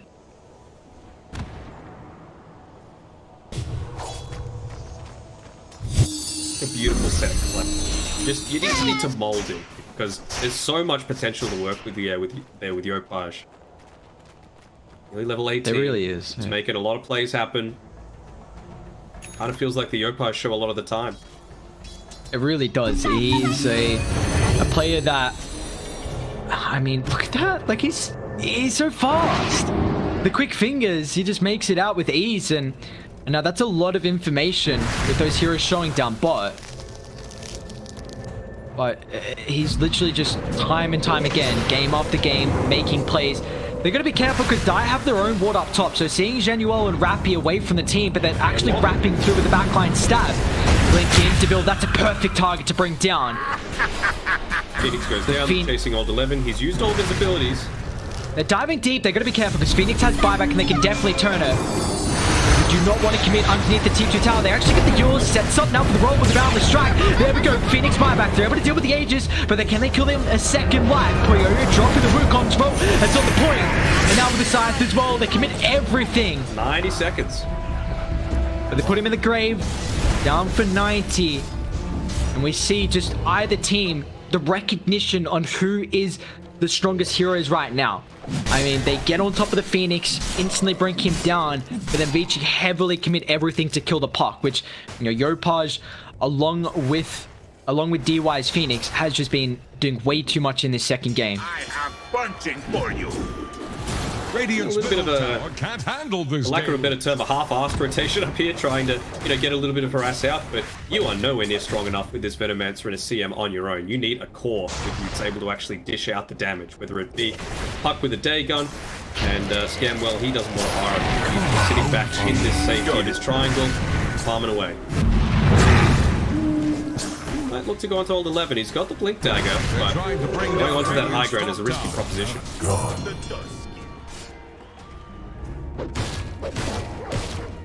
Let's... Oh, Puyo's got Ags. Uh-oh. That's scary. I mean, this is... You always see, man, this Monkey King Ags just does so much work as soon as you get that item. And also how much farm you can now accumulate across the map is just ridiculous. See, he just turns his back on camps as soon as that monkey spawns. Like, yeah, the boys will do it. Just increases the efficiency. I mean, you get from camp to camp faster, lane to lane. You can show up to fights faster. It's just such an incredible item on the Monkey King. Reason why we see it picked up so often. Old 11 is away from the team, and once again, they find DY with a quick dive. Now it's going to be difficult to get Old 11 with the opportunity for the Sun Ray to heal him up, and there we go. Protected with counter initiation. Boundless on 3 from Puyo. Punch up in the air, finally commits the BKB, but now with the Supernova along with the Wukong's man, that's not a spot where Debil wants to respawn. But he's got the BKB, so has to use it incredibly defensively. But Neon, knowing that these ultimates on cooldown, they would have looked to punish. Necrophos still got Lotus, still got Greaves. It's hard to commit for Old 11. Still with the Sun Ray available in the toolkit, even though they don't have the Supernova, so PYW kicks him actually back towards Radiant. But it's a massive silence with the Boundless Strike. Look at the combination of all the AoE abilities. Vici Gaming, the healers are coming through. They don't care about all the magic damage. Nice phase shift, but I don't think it's going to matter here for the pop. Blink back up in the river. He'll make it away. But Vici Gaming, they turn their attention onto the objectives here at the tier 1 tower and none under threat. They got some creeps pushing through, so they might even look for more objectives after this. And they didn't even commit anything really major for that. You know, it's still valuable to kill 3 heroes, losing none of your own, and all you really pop is a Wukong's and a Supernova. You've still got the Reaper Scythe available. Old 11 was just holding it the entire time. It's kind of like that black hole, you know, it's also the threat that you have it, not just the fact that you have it. Now we've seen so many great deep dives in here by Ori, and now he's also got the Ag Scepter to combo that together with. So 2 charges of the Resonant Pulse to be able to silence up a lot of these squishier heroes. Radiant's top tower is on the rocks. Dire's bottom tower. It feels like Playhard's been going for the Spirit Vessel for the past 10 minutes. Oh no, Deville's actually got caught out here. He's so far away from the rest of the team. He's got BKB and TP. He's going to have to use it on the second life, but can they chain lock him down long enough? Gonna try BKB, TP out. The damage to Bill? Oh my. Do you reckon they get the kill with Wukong's there? Yeah. It's a... I think it's almost 100% a kill. Very close. I mean, nonetheless, you get a BKB usage. Reincarnation's going to be up. Gaming down, but that is... I mean, but what do you lose though, right? Rappy's just farming on this top side, and you got a Venomancer farm. Do you really care all that much? That moving through the mid lane, Old 11, he's level 18 compared to the level 15, 16 on the Venomancer, and you just compare the relative effect whenever you are leveling up. That damage per missing HP, a lot of your work against them. And the Void Spirit though. Ori? My god, he was almost dead. Oh, play hard. 15 gold away from that Spirit Vessel. They need to get a kill though. They've been sitting on 0 earn charges for quite a while. So, I think it's another one of those instances where DY, he still has that buyback penalty. So if you take him down, he's going to have no buyback for 3 minutes, but even after that, you know, you're going to have that longer death timer. He needs to be the target you go for first. We're able to pick him off, take him out. Even the Necrophos isn't safe from the Spirit Vessel, although now he has the Lotus Orb, so things are looking better and better for Old 11 after what was a disastrous laning stint. It really was, wasn't it? But he's turned it around. Radiant's You're fourth in network, so you're actually ahead of Ori. He's been doing an... He's really shown that the constant regen that he... Well, I should say the constant heal that he, along with the Phoenix, can provide is... Boyo. He's got BKB and also mainly some backup coming through. It's a nice cute attempt with the Psychic Headband to pop the coil, but now that one is on cooldown. He's got backup. Old 11 DY in the area. Fortified. Fortify. It's gonna end up going down anyway. Radiant's bottom tower is under attack. Feel confident in being able to go. Looks like they will. Roshan still yet to spawn, could potentially be there in 15 seconds or so. Just more ground that they're taking right now. VP Gaming side, they take away the outpost, because why not? It's not going to do anything for the next 9.5 minutes, but they'll just get a little bit of that extra information of where the enemy team is. A nice TP point as well for any cute pick-off. A quick move play. But it's now... I mean, it's a 1,000 net worth lead that Neon have, but time and time again now, this game 1 and game 2, they had an incredibly strong laning phase. The early game was relatively well played for them as well, but they started to make some pretty sloppy plays and getting picked off too many times, giving away freebies, which, you know, cost them this lead that they had, and now the advantage is almost in Vici Gaming's favor, honestly. Yeah. Win probability saying a very slight Vici favor. I think that's just because we've yet to see a truly coordinated team fight coming up from Neon. They've got so much potential here. You can see Yopaj, he's going to nuke out this wave. That's going to get him his Dagon 5. You've got the Arcane Rune, you've got the AC on the Wraith King, you've got the Glimmer Cape on the Crystal Maiden. Now's your time to make something happen. Even the Spirit Vessel on top of that, right? You've got everything you could possibly want. Courier has been killed. Smoke and make something happen, but see here, coming out from Vici in response. Still going to be 30 seconds until this Roche comes up. Radiant are scanning for enemies. Just clips the end of it with the scan. I don't know if this is the place to be walking scared. Bill? That's not a good spot to be away from the team. They're even gonna drop the supernova on his head along with the Wukongs. He needs help and he needs it now. Pops the beat. And people, look at the physical damage. Even with the assault cuirass, the armor is not enough. The core is going to get dropped. That should allow Neon to retreat away. But BO2 is hunting. Straight on top of Rappy he goes. Even Old 11 and PYW have some form of follow-up. There is no buyback available here for the Wraith King. And just in time for the Roche to spawn. Not that they have vision of it just yet. Void Spirit's going to have the Sage delivered through to him. More durable himself. But they're going to check that in on the way through. Know that that's a free objective for them to take. Huge benefit and a massive blunder coming through from Scam. They used the scan, they knew they were there, and he just walked through without a care in the world. They're just continuing to make mistakes. They are mid lane. And they burst down the Necrophos. So 11's falling low, but all of a sudden he's back up to full HP and ready to rock and roll as Vici Gaming get one. They're trying to transition this to more kills as well. The run that's there, Januel, it's a great freezing field combined with the Poison Nova. They're falling really low from Vici Gaming for the Sunray. It's been the story of this game. Europud's trying to find Ori. Can he get that extra little bit of damage here? He's hunting. Where's the Scythe? Claims the kill. And now Ori actually might be able to turn. Silence. He'll set this up in a couple seconds if he wants that set up for the Remnant. He was waiting for his Dagon mana, but not going to be enough. And in the meantime, they just Reaper Sight the Crystal Maiden, and they're just going to go straight back to Roche. Why not? You've used all of your big cooldown abilities right now. No Freezing Field, no Poison Nova. Recoil still for 30 seconds, so you're in no position to contest this, especially with that unlucky. Will Zhao be the one to scout this out with his courier? They do eventually. He's going to try and go for a snatch. Did he take anything? I don't think he did. She's on Old 11. Poyoyo's got the Ages. Now they're the ones in the driver's seat in a net worth regard.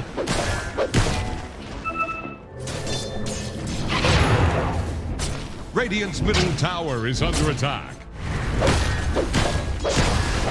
This is scary right now for Neon. They haven't really been able to mount a solid team fight recently. A lot of momentum going in Vici Gaming's favor. They're in two minds right now on Neon. It's either like, well, can we try and fight them on their low ground so they can't just pop down that Wukong's command and look to start taking our base? Or do we wait for them to come onto the high ground where we would have a little bit of that advantage and we can set up with our Venomancer and with our Plague Wards? Even now, it's probably a little bit late for a pipe, but he's going into a Solar Crest, which I'm not sure how much that's going to do. You know, you've got a lot of maneuverability and a lot of survivability on many of your heroes, so it's not like anyone's going to be immediately burst down through the use of a Solar Crest to help it out. A lot of the damage coming out is magical.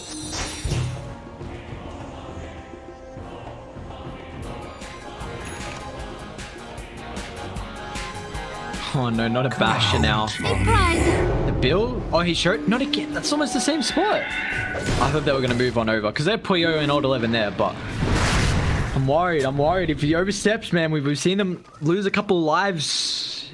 I mean, yeah, but there's overstepping when you have no idea where they are, and there's overstepping when you're literally just scared. So it's a big difference. You can somewhat excuse him for it, right?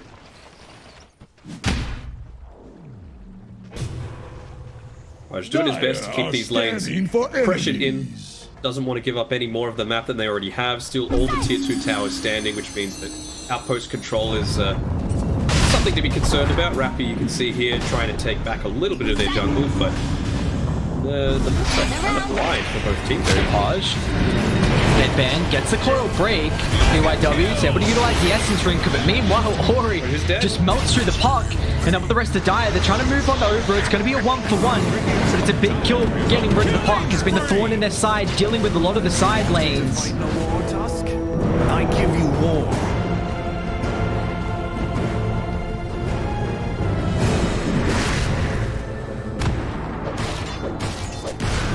Zhao is just so hungry for any kind of net worth that he's freezing fielding on neutral camps. Oh, no.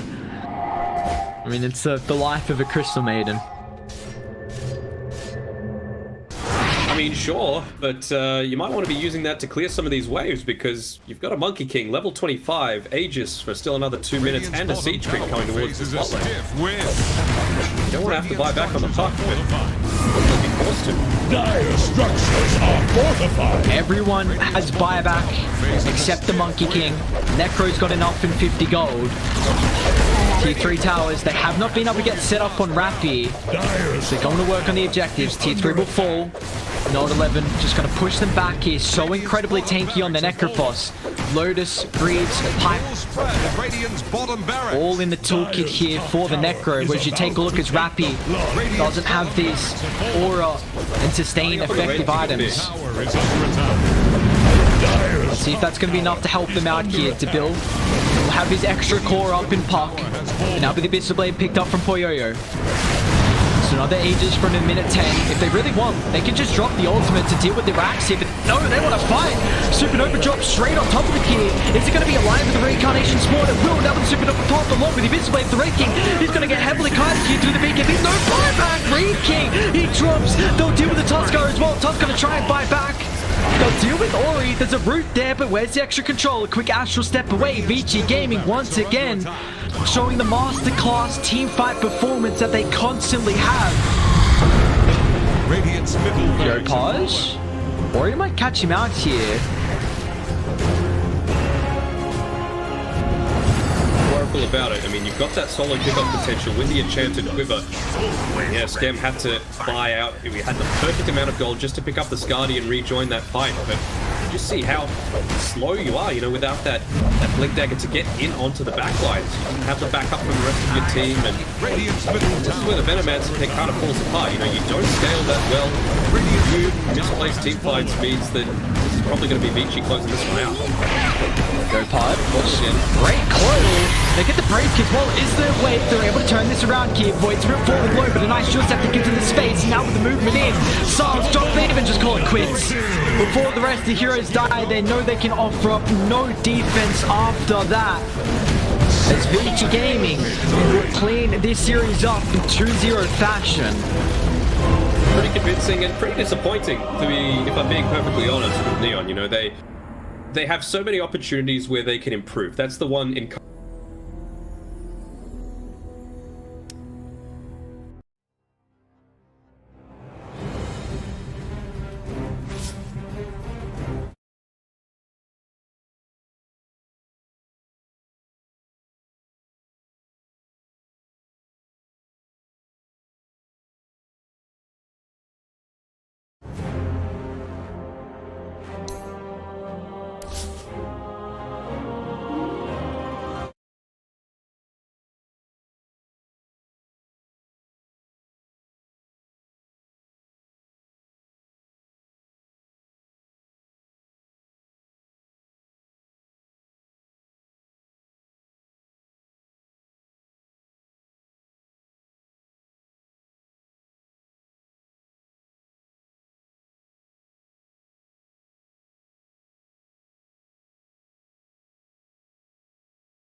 that. Just the overall great pickup.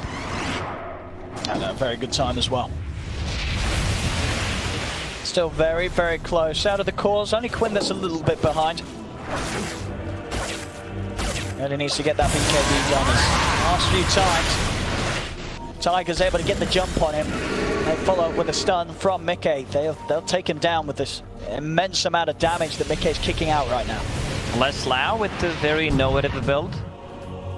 We've not seen this one before. Casual Urn into Boots of Travel, into Kaya and Sanj, which gives him the status resistance, some spell amplification, a lot of stuff. Like there's multiple things what this item does, like HP and lifesteal amplification is very good, combined with the, of course, the Spirit Siphon. But Team Liquid, they're in your base. Staggering. See what Quincy Crew's plan's gonna be. I mean, in the mid, they're caught out. Yawar, can they take him down? Yawar, he's trying to run, they've got him. The damage is there, and he's out for 50, no buyback. So a little bit of an early window for them to maybe push in. They're going to start moving out. Overlord's making great time for Insania, but he's still got a bit of time to buy himself with the Yules. False Promise comes out. Insania's able to get it off before he goes down. Good body block. Moving on to Mickey with the static link. Next down from the back with the Exorcism. He's cleaning up the backlines. He's taken down Boxy. Boxy's gone. Mickey's down the ones. See quite full with the bear, starting to charge it over towards Crim, but they're able to kite out the bear, turn around, take it out. The bear won't fall. Now Quaitman's in trouble. The shards actually push him up to the high ground. He says, thank you, Paulison. Agent Paulison. Man, that was such a clutch silence 2 times in a row coming out from Leslau, not allowing Oracle to use the ulti. He still manages to get it off like the last millisecond. Yeah, just over off the Aegis. Team Liquid also had a very nice read of what's happening on the map, the move that Yawar is gonna do on the mid lane. They catch him, they kill him, connect with the rest of the team, but they needed to be, you know, a bit more cautious how to approach it, because 2 heroes were missing. They can't really fly. They don't have Boots of Travel, so they need to walk. And getting up those steps to scam. Liquid. As Yawar, before he makes that sort of play again, kind of needs to finish his Manta, and it's going to be there relatively soon. Once he has that, at least he'll have a couple of ways to play out and guarantee getting off that Blade Fury against these silences. The Tiger's just landing every single time. Draw a line to Radiant's middle tower. Yeah, they slow the sword will come in handy against those silences. Team Liquid known for a great play, taking care of each other whenever someone's in trouble. So that low sword will be very good, especially if the silence lands on the Oracle, who does not have a saving item for himself. But yeah, they will try to take the tier 2 tower on a mid lane, which will go down so quickly. Koikwa building into a basher, actually has a basher that's being delivered by the courier. Boxy, he's going to step up to the high ground, knowing that he can do so now with the Lotus. And Yawar making the best he can of the space that's being given. Top lane, going to bring it all the way around to the tier 3 of Liquid. Whilst at the same time, the rest of the team's going to hold on with the defense. Not to make the moves onto Mickey. Sanity comes out from Insania in that match community. Now Mickey maybe thinking about turning. Magnifies bounce the ball. They head over to the bear, but Paulson has been stunned. The roots out. Mickey's in with the damage. They take down Paulson. Quick. Commits with the BKB. Tries to stay on top of Mickey. Turns his attention over towards Foxy. He's following down the Timbersaw into the trees. Mickey saves at the last moment by the false promise. He'll have the Bloodstone heal as well, but it's a lot of damage coming out from Quincy Crew. Also healing sound. Spirit Vessel, yeah, it will keep him alive. He's able to turn, get the connection onto Quinn, but Quinn's too speedy with the boost of travel. He's out to the side now, now staying on top of Mickey. Mickey tries to DP out, but the damage is too much. That was the shortest black hole in the history. I'm not sure if that was needed, but they got it. First black hole of the day. Good showing from the Quincy Crew. Yawar playing so well, getting the most out of the map, split pushing, staying on the top of the network, joining fights when it's needed. And yeah, this BKB from Razor actually doing so much. And they do it. There was punch available. I want to say it was, but I guess it wasn't. I don't know. Because yeah, I clicked after, so I'm not sure. Yeah, and maybe it only just came back up, but that would have been the resummon on the bear. Would have been down for 70 if they had got it. Bottom tower is under attack. Quite for able to keep it safe, but yeah, we see again in this fight, as you say. Like, that black hole was so short, maybe they did not notice that it was there. So, you know, the threat of the black hole is potentially always gonna be there. Loa will take over the outpost. Dire's bottom tower won't last long. These moves once more, you know, Leslau as well, just getting so much damage out in the fights. They just can't kill him. You know, this DP is able to stay alive. Tankiness that's offered by this Kaya Sanj, it's enough for Leslau to just go straight headfirst in the fights. I mean, he's 5-0-4. They can't kill this DP, or at least they're struggling to be able to focus him down.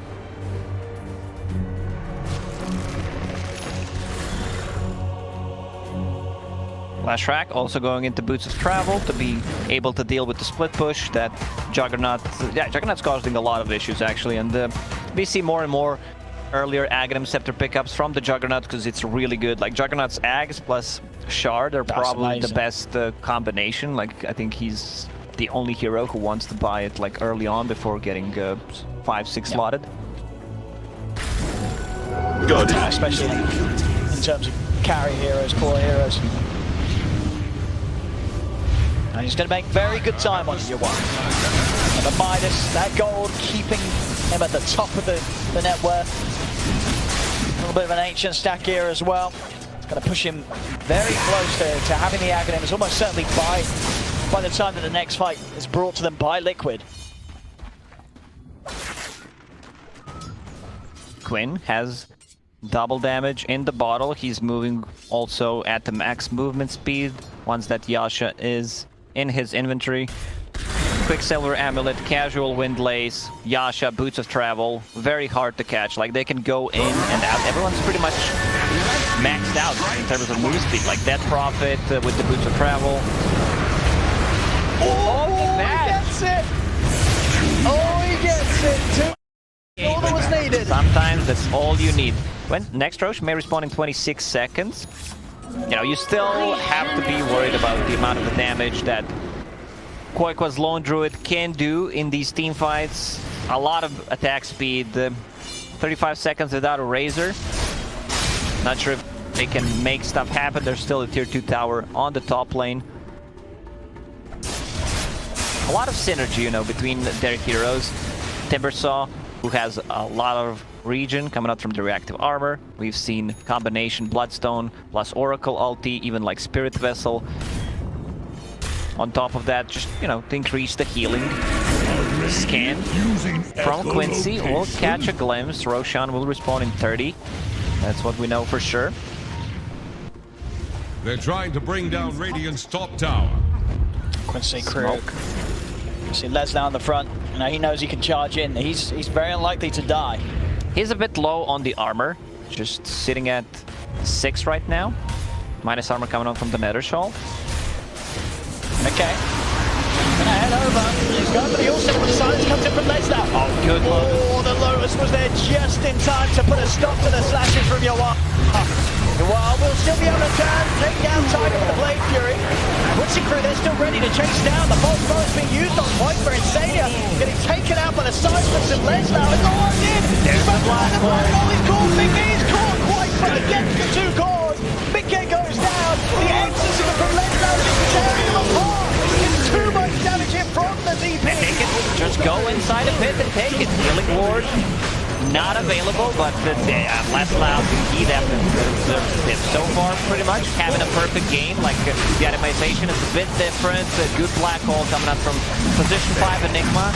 Has that Blink Dagger, a bit unfortunate. You know, that Lotus Orb came in very campy and very quick. I think Juggernaut needs to be a bit more aware of that and not try to go for the Omni Slash straight away. Possibly, right now, he can get that Swift Slash right away. Now he's holding Cheese and Aegis, giving Cheese to Tusk.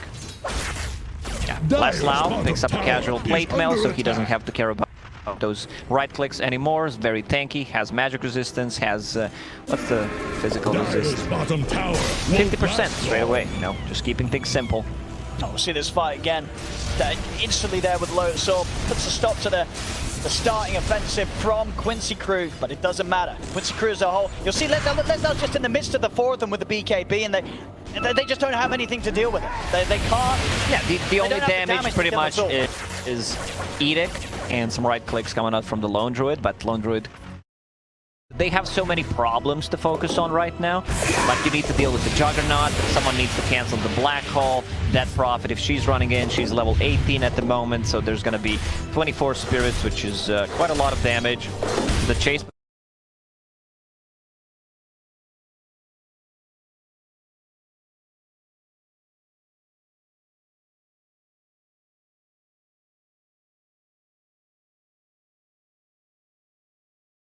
Perfect bashes and roots from Quake if you want to have any chance of dealing with Leslau. Otherwise, he's just going to be all over the place in the fights. You're never going to be able to control him through the BKB.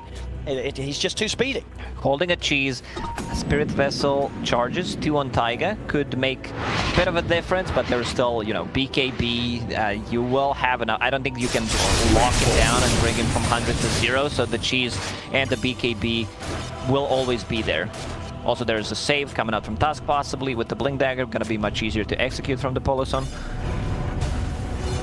Dire's middle tower is drowning. DD rune to spawn. Medusa with his quit.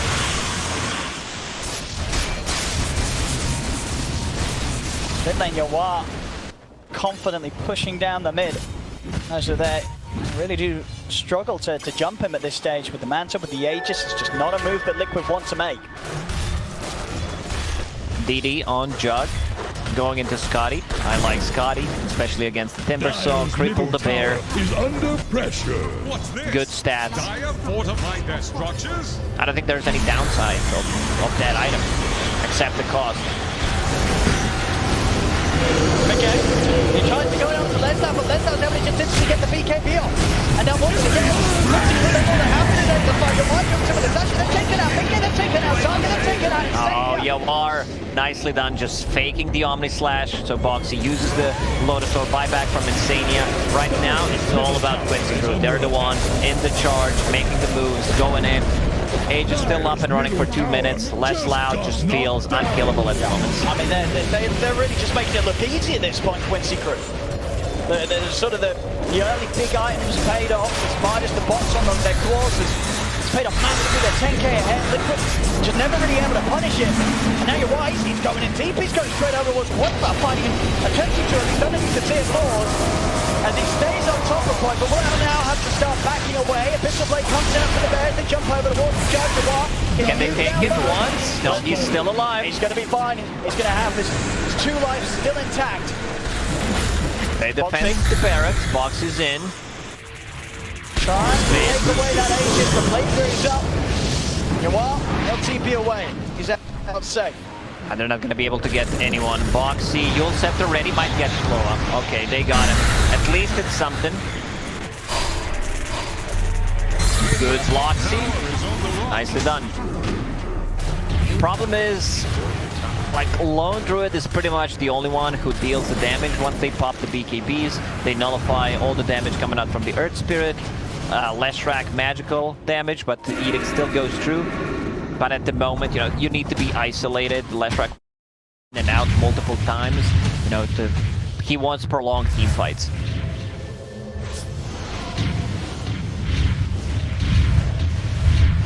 Still, even with that support loss at the end of the fight, Quincy Crew holding the lead at 10k. Yawar getting ridiculously far ahead, 20k net worth. Next time round the corner, yeah, it's pretty much there. The Scotty money. 3 more minutes, and I'll have that done. Slots really getting filled out. Of course, with the boosted XP from the Midas, he's going to be hitting the level 25 at a very good time this game. Yeah, level 25s coming up shortly. How's Lone Druid doing? Level 20. Leshrac only level 18. They'll find. Lower here. Steps out. Lower out. Liquid, what can they do with that? So last time they get the Enigma kill, but very much just the cause of Quincy Crew. Such a lead that it's so hard to fight into. You see Leslau, he's got the money to pick up the Shiva's Guard. A team like that, they understand, like, we can't go super late game. We need to make stuff happen right now, even though they're taking 10k gold down. Boxy. And they're starting things on to Boxy. Boxy is going to need help. It's insane. He's got to drop the false promise to keep him alive. The Abyssal Blade from Pointless Bear holds back Les now for now. Liquid, they're TPing out. They want to get themselves completely away from this, especially with the buyback coming out from lower. They force a buyback, they get out, don't lose anyone. Still, you know, Lestrak is the mean hero in the late game. I just don't think they can outmatch what they can match against what Quincy Crew got. 1, 2, 3, 4 scaling heroes on their side.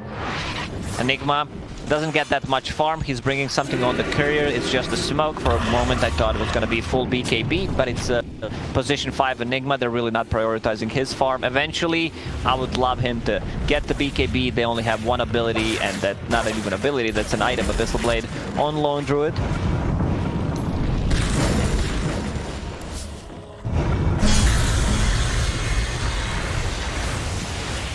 Liquid still doing their best to come out on the map as 5. Eyeing up an opportunity to maybe find control around the Roshan. Up in a minute. Well, to go back, what we talked about in the start, Owen, Juggernaut, Hand of Midas, Maelstrom, you know, 4-1-7, only managed to die once. Do you like it now? I told you, I liked it anyway. I'll buy Midas every game on Jug. And this is sort of just verifying this for me. You know, you watch play together.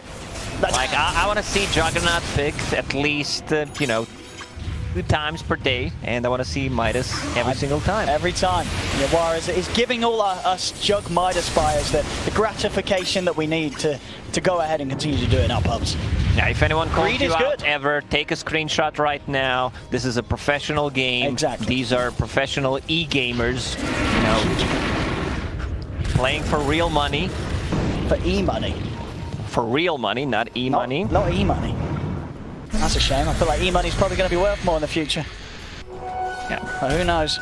E-money coin. I get on to something there. Go. Liquid. Ready to push out around the mid. It's this Roshan that they don't want to let slip away. Boxy. Let me see if he can get a catch here with the Yules, but Quincy Crew, it's a little too quick there to keep the distance. Quincy Crew, they have the high ground. And Liquid really want to try and fight into this. It's hard. Quincy Crew have to walk down a good pitch in your walk. He's going to be able to jump over straight away as Tiger just offers up his life. He goes immediately in. Leslau, he's already running down the rest of Liquid. Now Leslau's like, I don't give a damn, I'm going in. He just charges straight at the rest of the team, and they're having a run. They cannot stand anywhere near the DP whilst the Exorcism, not even trying to pop a smoke to get the extra movement speed to get out of there quick. He's in with the BKB, gets the static link off, but the Lotus push there. Yeah, the double static link plus Spirit Siphon is just too much on the bear. A clutch false promise comes out just in time on a Quite, but the Black Hole puts on end immediately by the silence on Tiger. Quite, but getting low, they've got enough heals to keep him alive though. Next now, he's just permanently at full HP, and Yawar has the time to take them down, the 3 of them over the Boxy. Boxy will TP away. That's 4 down, and they do not have buybacks. They do not have buybacks. They do not have enough damage right now. Everyone's super tanky. Razor 3000 HP, Juggernaut 3.5. Are they going to try and yeah, they're probably going to try to go in and then. Not available. Boxy needs to be careful. He's got to pull off some insane defense here on his own. And Quincy Crew, they're not falling for it. They're ignoring Boxy. They're looking at closer. They know that Boxy's doing his desperation play because they don't have buybacks. And now Yawar, he's able to turn on to Boxy. They have the control of Boxy. By some time with the Yules, he'll have to load his back up in a second. He's on in time before the slash comes out. As Boxy will live, but Quinn, he's had enough. He's ignoring him. He's closing it up. He's going for the tier 4. 20 seconds. That's all they need, but I feel Quincy Crew, they have enough time. Boxy cannot hold this one alone. He absolutely can't. He's trying his best, but they'll just ignore him. Sometimes your best is not enough. He's like, come on, hit me. But no mercy from Quincy Crew. They see the victory, and they'll take it. And the ancient falls, and Quincy Crew in this game too. They looked very good. This sort of second half.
Dire's turn to pick. Radiant's turn to pick.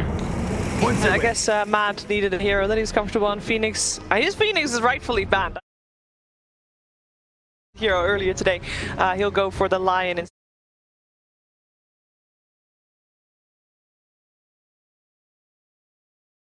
Most certainly, it's the SCA hero to go for, play hard. Showed himself in quite a nice light, right, with the Pangolier so far. Yeah, that's why I'm continually surprised that SCA is like dropping all these games. And damn, that's some. Ooh, that's hate. Yeah, that's hate for the Pango. Here you go, you can have it, but he's not gonna have any fun. Yeah, interesting. Definitely a hero that can dominate Pangolier just because of the rupture.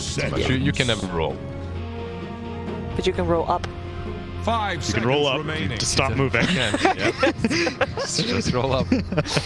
Just be the ball. I mean, we've been talking about balls all day. The Dota balls, that is. IO, Pango, Black Hole. Right. Interesting.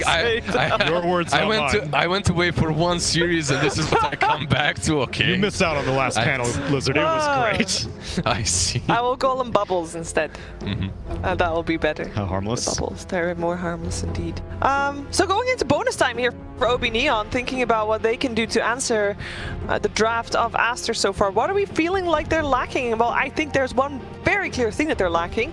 Any form of disable, please. Give me a support. Give me a Jean-Well hero. Usually you have some disable from the Pangolier, a lot of it in the mid game, right? Because of the Rolling Thunder and whatnot. It's pretty reliable. However, it's not that great, especially now versus the Bloodseeker. They follow up with the Rubik. Okay, this is something that I haven't really seen them play too many times. Very interesting. Yeah, I wonder what specific hero they're like, oh man, this is going to be great. Lion's always pleasant as a Rubik to be against. Bloodseeker, you almost can... 5 seconds remaining. I guess Bloodright's cast time and the range on Rupture, you can't really easily still Rupture. But yeah, I guess Lion and Quap Blink are probably the best two things. And from Lion, whatever you steal. From Lion, everything's great. Solid. The mana drain slow is so good. Sorry, my brain is still a little bit slow from sleeping a little bit. This is Rubik versus Abaddon. You just steal the shield. That's literally what you keep the whole game. Like, you don't need anything else. And it's really, really strong on Rubik. However, OB.NEON, they had some very fantastic and very peculiar carry picks, like a Troll position 5 and whatnot. Maybe after this Pango being dumpstered by Bloodseeker, the pecking order, maybe they will put it on 5 and then pick something different for the offlane. Dude, or just go with the Troll 5, pair with the IO1. All right. That would be hype. Banned, sadly, yeah. Oh, good mind games right there. But yeah, banned by themselves even. But I'm thinking, like, there aren't many right-clickers that lane well, right? Melee right-clickers on position 5 and that can actually do something in the game later on. We've seen Luna 5, we've seen Gyro 5. Why not Pango? Bring it on. Okay. Ogre kind of fell off the face of the earth, and Bloodlust isn't really that useful this game. So. Do you want to play Tusk as well? Does he count? Does he fall in the category? Banned. First phase. Banned. Banned. Boo. 5 seconds remaining. What was left? What is left? Actually, he could also be the one playing the Death Prophet. They have played Death Prophet 5 earlier today. Yep. But then they would have to figure out what else to play up against that Queen of Pain. It could work as well, Death Prophet on 5, and then get something that actually lanes decently versus Death Prophet. We've seen DK before as well, something similar perhaps. You mean something that lanes against Quap? Yeah, sorry, versus Quap, that's what I was thinking. Team Master banning out TA and Raid King, so they're not really sure what OB.NEON is going to close. But they are thinking, thinking it's a core. They're very interesting that they're not thinking that this IO will be position 1. I know, right? Yeah, because I just don't value the hero nearly as much on support, and the stats do cover me. Nahaz will stand behind that, and they go with the clock. Okay. You're saying okay in a way that you're actually kind of happy with it, Tsunami, because that's a rare occurrence clock. The main thing is that it doesn't bump down the Pango, because the Pango got so countered out that I'm glad that Pango's not a high farm priority, but I'm not guaranteeing it because it may be Clockwork 4. I don't know what or Clockwork 5 also. Actually, I have no idea. Clock 5. That's. I mean, they're waiting with like nobody has picked their heroes yet. I'm not yet. committing until I see these selections. Maybe Okay, the carry wisp. This is Against Io. This is what I really like. It gives you good win condition. Only one confirmed so Only far. one confirmed so far. We'll keep you up to date. They're taking their time. Explain actually. the anti-mage in the It's meanwhile. mid lane, that Prophet. Come on, Yopaj, yeah. Play hard, actually playing the Rubik. That's something different. Rappy playing the Pangolier. But And the 5 o'clock. Okay. 5 o'clock definitely, yeah. But these two did switch things up a little bit. Not sure which one actually will be the offlane. Most likely it's position for Pango because of the Bloodseeker. Well, I will go first with the predictions. I think it's a little bit too crazy, and I feel like Neon hasn't really figured out who goes where and what. Throughout the entire day, they've been shifting about a little bit. I think Aster's got this one, Tsunami. I think that Core IO will never be figured out. I don't really care what your performance is in the tournament. I think if you get your hands on Core IO, life's good. Let's go Neon. I think that Aster at the moment is the stronger team, but there is a lot of skill in the SCA, and when you give them IO and DP, I'm gonna go with my boy Tsunami. Let's do it. I believe in them. All right. Do you know that he's not been right? Okay, never mind. Doesn't matter, ride or die. Well, let's see how this game is gonna play itself out in a little bit. Anyway, we're waiting for everything to get ready. So if you're having a core IO game, this is an IO DP game, Lizard. You love it. Yep. What needs to go really well for them? It's pretty simple. Secure the DP's lane a little bit. IO does not need a whole lot. It's literally always the same. Soul Ring, Helm of Dominator, and then he transitions into the jungle, finishes off his Axe Scepter. The build, obviously, I haven't seen him on the core position very often. Recently at least, so I don't know how good his Wisp is, but as a support he should know how to play it well. I just say don't hemorrhage map control. If anti-mage gets out of control, life's bad. That sounds pretty straightforward. Anti-mage get good, anti-mage not getting creeps bad. Let's see how this game plays out though between Aster and Neon, and we're gonna head over to Black and Cyclops.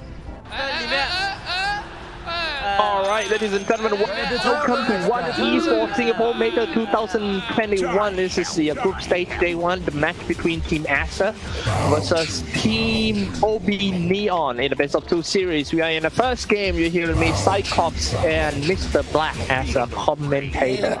Hello! Yep. Hello, my friend. How have you been doing? We have had a little bit of a break. Do you have a good time? Yeah, great time there. I heard that this match is the match that you are waiting for. I was before the day started, but Neon, they look very shaky right now. So hopefully they can prove me wrong this game, but I'm predicting that Aster is kind of going to stomp them. Just from what I've seen today, Aster looked a lot better.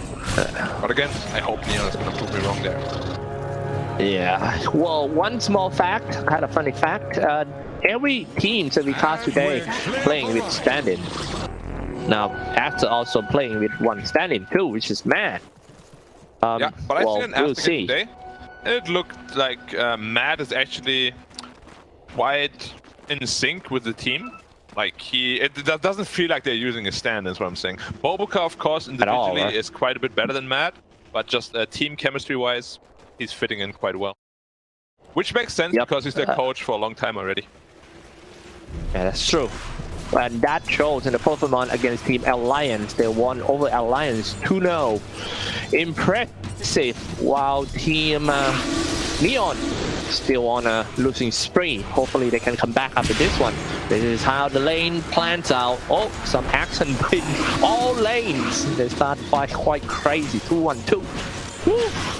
Yeah, I'm expecting Quap to beat Prophet. It's not an easy matchup for the Death Prophet. As the levels go higher, it should become quite difficult for her. And then Anti-Mage should be free farming bottom. And they have like no hero that is good against Anti-Mage in this game. If he gets a good game, AM will just carry it super easily.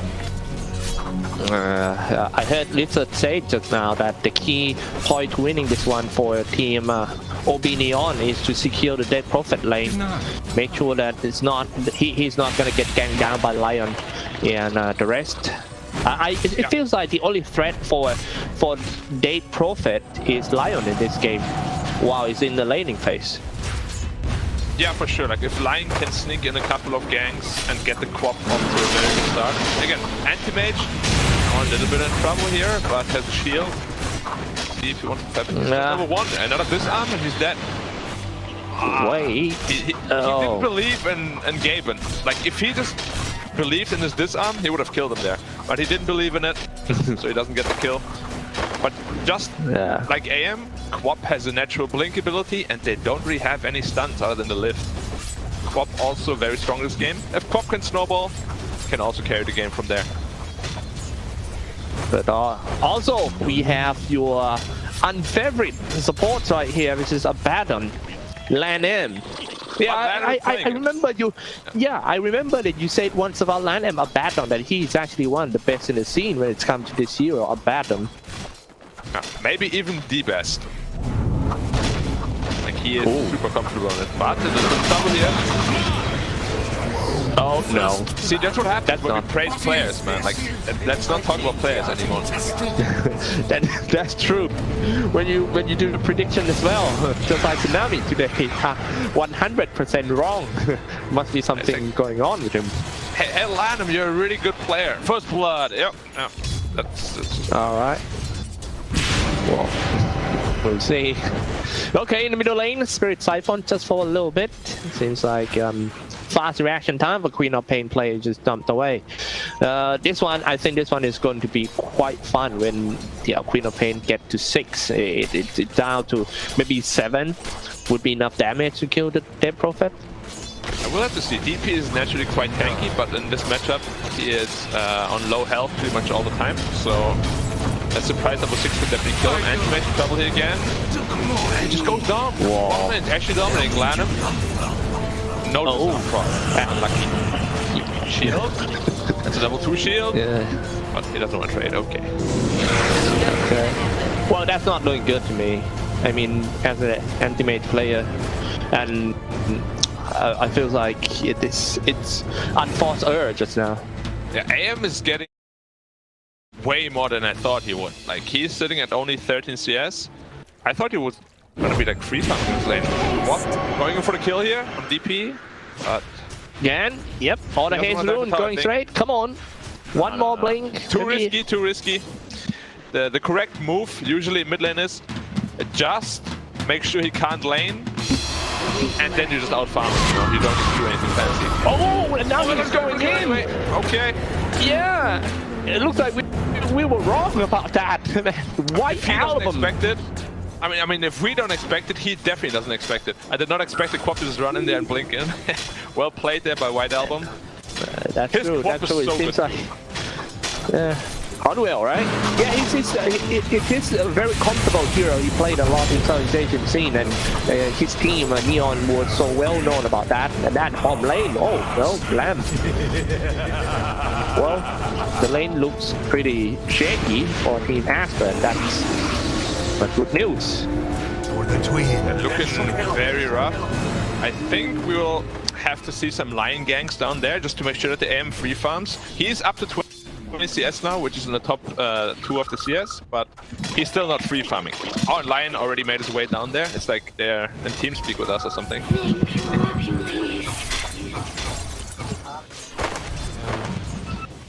Okay, top lane, we have the IO struggling quite a bit. Bloodseeker, complete free farm. Quap is actually losing CS to the Death Prophet, so good job there by Yopaj. I still don't know how to pronounce that, even after casting him for over 6 months. Why? It's quite easy. Is it Yopaj or Yopai? No, Yopaj. Yopaj. It's Yopaj. Okay. Yeah. Yopaj. Yeah, but J sometimes can pronounce as I too. Right? Okay. Now let's take a look at Yopaj. Yeah. Just be careful.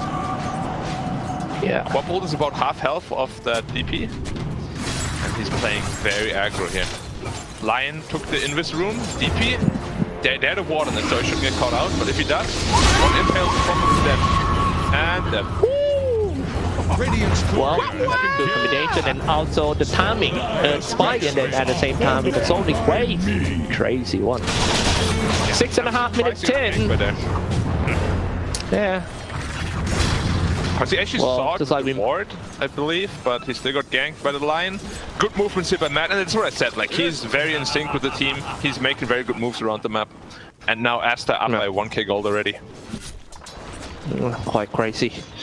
Moving here and there. No resident for the Lion. Gonna play a big part as well in once he touches level 5 or more, the higher skills. 7 minutes in, this game looking pretty close for both sides. Nothing much moving around for Team Neon Esports. They just want to, their core is just farming, make sure that the core is safe, especially for mid lane, they profit. But it was Team ASTER instead to just keep moving by Lion. But it's just Neon just focusing on putting a lot of pressures on Antimate on the bottom lane. Yeah, I think it's looking quite good for ASTER here already.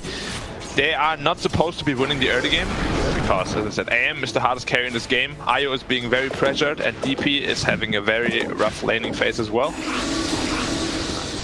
If we see this AM free farm from now on, it's gonna be very tough for them to win. He is the king of this game. Once he gets like Manta Style plus Abyssal Blade or Skadi, it's gonna be almost impossible to kill him. They have no stuns. Yeah, that's true. That's true. Plus, I remember what God said in the panels all the time that the team from China are actually playing their own pace. They don't even care about the lane. They might losing lanes, like all 3 lanes, but they know that when these 5 heroes combine, they are going to win a big team fight in mid game. 15 minutes in, win 3 big team fight, getting to the high ground. Maybe that's how the game gonna excel for them. Yeah, I agree. I mean, in this game, they won't be fighting as 5 as much because Antimage is a split push kind of carry here that wants to farm 2-3 items. But the 4 heroes of theirs synergize very well. So they definitely have a lot of potential for early and mid game skirmishes without the Antimage. Can make a lot of space for him. Okay, as the anti-mage player, you, Black. Well, what's the most scary thing for anti-mage in this game? In this game, probably the DP silence until he gets his Manta Style, and then after that, the Pangolier can be quite scary because he can permanently stun him once he gets like a Yule Scepter. But just in general, it's a very good AM game. Lanham, a little bit of trouble here, out of position, should be getting taken down quite easily. Yeah. Yeah, that might be something that he planned out. He trying to find some space for the cores to farm, especially at the bottom lane. And he drawn like 3 or 4 guys over there, buying a lot of time there. Yeah, Antimage here with a chipped vest, very good pickup for him. And then find a keen optic for the Lion, also one of the best neutral items for him. Quap right now, moving to top lane. He has ultimate, they need to be a little bit careful. I don't think he can kill the IO all by himself though, so shouldn't be able to get anything done here. Wasting a little bit of his time, but as I say that, maybe IO's in trouble? No. Yeah. Full health IO, no way you can kill him. Can you explain me about the anti-mage item timeline? Like break it down. What's all? I mean, at the pace he's farming right now, he went for Treads first, not Battle Fury. So he should have his Battle Fury by like minute 15, 14, something like that. And then usually the Manta Style timing is about 19 or 20 minutes. And that's the time when AM feels really strong. Can join these fights, you can blow up the DP very easily, even the IO. And that's what they're looking for here. Lana, out of position again. He's trying to soak experience, but he's gonna die once more. That's the 4th death already. Getting dive at the bottom lane seems doesn't look good. Well. 10 minutes in. Seems like the game is still pretty close to each other, but I kind of like what OB.NEON doing right now. They're trying to take out the side from the bottom first, maybe just moving in, trying to get mid. Mid would be a little bit hard. They keep the force themselves in. It should be a big fight. Are they ready for the fight now? For both sides, I don't think ASTER is ready for the fight, but I think OB.NEON can. Neon, they have a very strong team for the ultimate, so I want them to transition to middle. It's what they're doing right away. Lanham is also smoked up here together with the Bloodseeker, but a 5v5 fight, Neon should win quite easily. Initiation here, cock on through. Setting up the power point, also the front right there. First one to go down, it's going to be the one from Dial. It's rapid down, wave comes out, dealing a lot of damage. Hit 3 guys, but just not enough. Exorcism actually deals more damage on this one. Spirit Siphon as well. They still stay in the push and getting ready for a little bit of more fight, but falling back a bit. Maybe let's do some objectives. Since you already on your Exorcism, Oh, that's a deep damage to tower. I mean, a little bit. Running out now, they're not gonna get it. Which is very good because, as I said, his anti-mage just wants to focus on farming. As long as his mid tower is up, their triangle is very secure, and that's exactly what he wants. He's gonna need another 700 gold for his Battle Fury, so maybe even a faster Battle Fury timing, like minute 13. He's having a very good AM game here. Hey, I mean, free farming as expected. If you want to play for a China team, if you're playing position 1, what hero that they use for a trial? A lot of different heroes. Terrorblade, Anti-Mage, some Drow Ranger, you know? Like the very standard hard carries. It's usually hard carries in China. Like almost every team has a hard carry player. Morphling is very important. They don't really like these like all-in kind of carry heroes, as we see him getting fingered in mid lane. That was a super easy kill. Just a long-range finger, giving him his first stack. That's a good trouble here. Lane, it seems to be a big fight. Setting up the front right. Straight back right away for team OB.NEON Esports. Well, I heard that in China, if you want to play the off lane, the first hero that you need to that they use for trial is Bat Rider. Maybe back then, yes, but on this patch, probably not. Bat Rider is a pretty weak hero right now. Yeah, true. We only see a few games of Bat Rider, but surprisingly, that game, it was Bat Rider victory. Even though it's so weak now. That's a very strange hero. Yeah. I mean, it still can be picked situational. Yeah, sure. Like, if you last pick him or pick him late in a draft and they don't have any way to deal with it, it can be a game-winning hero still. Still no exorcism, but they're going very aggro. They are going to wrap them. They are going to wrap ASTER like a sandwich. Acting themselves as a prey. Moving in, setting up the butt right first. Setting up the protocol as well, but it misses the Earth Spike now. It's time to chase in. Oh, split side for the Arsenal's exorcism. Everyone just needs to get away from this creepy place. A lot of drones around here. Queen of Pain trying to find some angle to go in. She has her ultimate. She got everything, full mana, full HP. But her teammate just doesn't want to commit.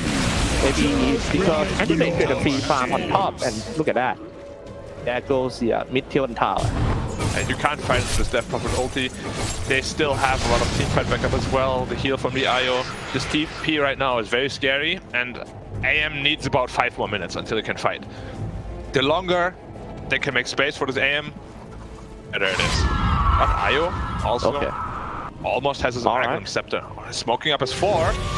Rubik might be the casualty here. Yeah, this is a perfect timing to fight up in ASTER. No exorcism. First one hook go down real quick. White Alabama is on killing spree. They keep on chasing for more. Very fast coming in for ASTER. XSS. Can they find someone? It's going to be Rubik getting close in. Lanham getting away from the butt right. Falling back a little bit. Now joining the team fight as well. It's IO. IO and his creeps. Everyone, the rest of team ASTER just teleport away. Well, they got 1 kill. I mean, if they force more, I think maybe get 1 or 2 more kills, but... Yeah, objective complete. They just want to make sure AM farms. He almost has his Yasha completed. He's at a very good... Like, at this pace, he's gonna hit a very good Manta style timing. Maybe like 17, 18 minutes. He is having an absolute game. Lift. And easy kill there. No. Mad. Yep, Mad's gonna go down. Faking his finger. Yeah, he get Hadoken down by the creep of the IO. He's like, don't test me, don't test me. But of course, not enough for the kill. He just wants to intimidate them. Man, they're pushing tower very fast. Under attack. That's good tactic, actually. Yeah, it is. And they have a good draft for it as well. But the Glyph cleared the catapult already. Exorcism is only level 1. Now they're all moving bottom again. Quap, Baden. Might get intercepted here by the Clockwork, but they see him under vision. Deward. Yep. Time to grouping up, try to take the bottom tier 2 down. If Team ASTER loses tower, man, there's no space for AM to farm. If they want to farm, they just need to think out of the box. Yeah, he still has all the top side to himself, and then peeking all the way to the top lane now, just to pressure the anti-mage a little bit. But he's already gone. He has his Yasha completed. Manta Star recipe already done. No fight here. Exorcism about to run out, but they're going to use that a little bit of exorcism to defend the mid lane. Running back for Lanham, I think he's going to go down because he was slow by Spirit Siphon. Spirit Sword, nope. Back to the bottom lane. On the plastic again. Power pop and also hook shot. Easy kill on the Bloodseeker, very nice one. And the race is moving in. OB.NEON, this might be the first time that they're going up on the high ground in only 17 minutes in. They already got the bottom tier 2 tower. Fall back a little bit, maybe trying to push mid or maybe can go top tier 1. Yeah, I think for the one who wants to, who is the Ultimate lover, they can use this one as their textbook this game. Gonna watch the replay how Ultimate is going to survive from this hard situation. Yep, he just TP top, so it's cooldown. I mean, he has cooldown on his TP. So if they now box him in top lane, could be a little bit problematic for him. This is the problem for ASTER here. Like, 4 heroes of them, they can't fight the Neon team fight. It's just not possible. Another hook shot up soon. 1 second. Yep. If they keep losing the player like this. Nice side step. That was so close. It was kind of Io's fault. He scared him, and now Clockwork is gonna bite the dust because of it. Finger stack also achieved. Like Io relocated in before Hook was ready. Then he saw the relocate on the map, and he knew something was up. Oh my god! AM almost has been caught. Was so close. It's time to catch the Ultimate. Where you gonna go? Turn on. The shield, the rolling thunder, and the silence. 1-2. 1-2. No, he's gonna be fine. I think. I thought they killed. Can they kill the Ultimate? Jumped away. Ultimate dropped away. With the coming in of the Sonic Wave from getting killed for being killed to get the kill and another kill. And it's play hard. Teleport away. So close. Man, see how I can take down Ultimate, but the fight's not done yet, it seems. Yep. Teleport. Well, Anti-Mage was saved. That is all ASTER wanted to do. Well done here by Lanham. He waited out the Pango roll, and the spell is done perfectly. This Rubik with the Sonic Wave can definitely carry the next team fight. Like, it's gonna be half health of pretty much any hero from ASTER. You have to be really careful here how they approach this. Play hard. Now they're seeing Lanham. It's like Lanham. Lanham is everywhere. Now he doesn't have the ultimate, so he dies right away. Yep. Well, that's the place that everyone needs to go anyway. At some point, yeah. Not me though. I'm gonna live long enough to find a young potion. That potion will turn me young forever. That's a good point, you know. Good way to play. And then Io here picking up the Aegis. I'm surprised that Anti-Mage is not pulling away from the Io. Like, they're having the exact same amount of farm. Here. Whoa, this is going to be Lion already has the blink. Wow. Definitely. Nice one. But Lion might have to pay for his life. But at least they get the kill for the Anti-Mage, then it's fine. Yeah, space created. Anti-Mage is still very happy, and he's still the hardest carry in this game. He's going for an Abyssal Blade next. And now with this Manta style, he's ready to fight. But they still don't really want to fight 5 versus 5. They just want to find pickoffs. Lion went for Blink Dagger. Lion plus AM can kill almost anybody. Same as Lion and Quap. Alright, 20 minutes in. I don't see that OB.NEON is in a rush. They are kind of confident with that late game as well with the Io. And also Io DP late game is insanely strong. It's just the problem they're gonna have is saving their backline from his Anti-Mage. If they can, they're gonna be in good shape. But Anti-Mage is farming very rapidly. Whoa. They're trying to bring down Radiant's That is the ball. Yeah. Was about to mention about that, the situational items comes out with the Orchid. Interesting. Now let's take a look. This is going to be the big team fight. Definitely turn on the BKB right away for Queen of Pain right from the start of the fight. Still being stunned by the hook shot anyway. She jumps away, she'll be fine, but she gets it void blocked by your part. Sonic Wave she needs to release before she goes down. On silent as well. Swashbuckle. Dominating streak ended. Play hard. Got pass. That's right. Big blunder here by White Album. Blinks in onto the Pangolier, not knowing that he had a ult. That's why you always gotta click on the enemies, guys, so you know their items. Goes down because of it. And yeah, now they're gonna just get a free hit with top tower, and Neon really picking up the pace here. They have Prophet even committing ulti. They wanna go for high ground here.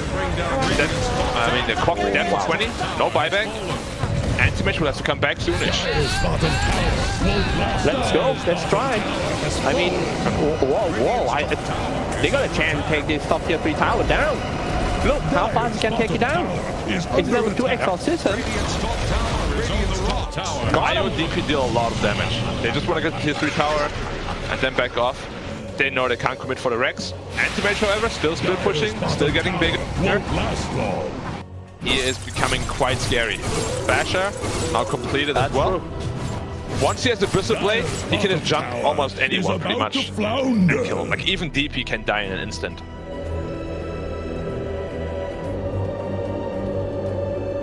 All right. Game looking pretty good once again for OB.NEON. If you guys remember, in the past 4 games today of OB.NEON, they always got the game in their grip.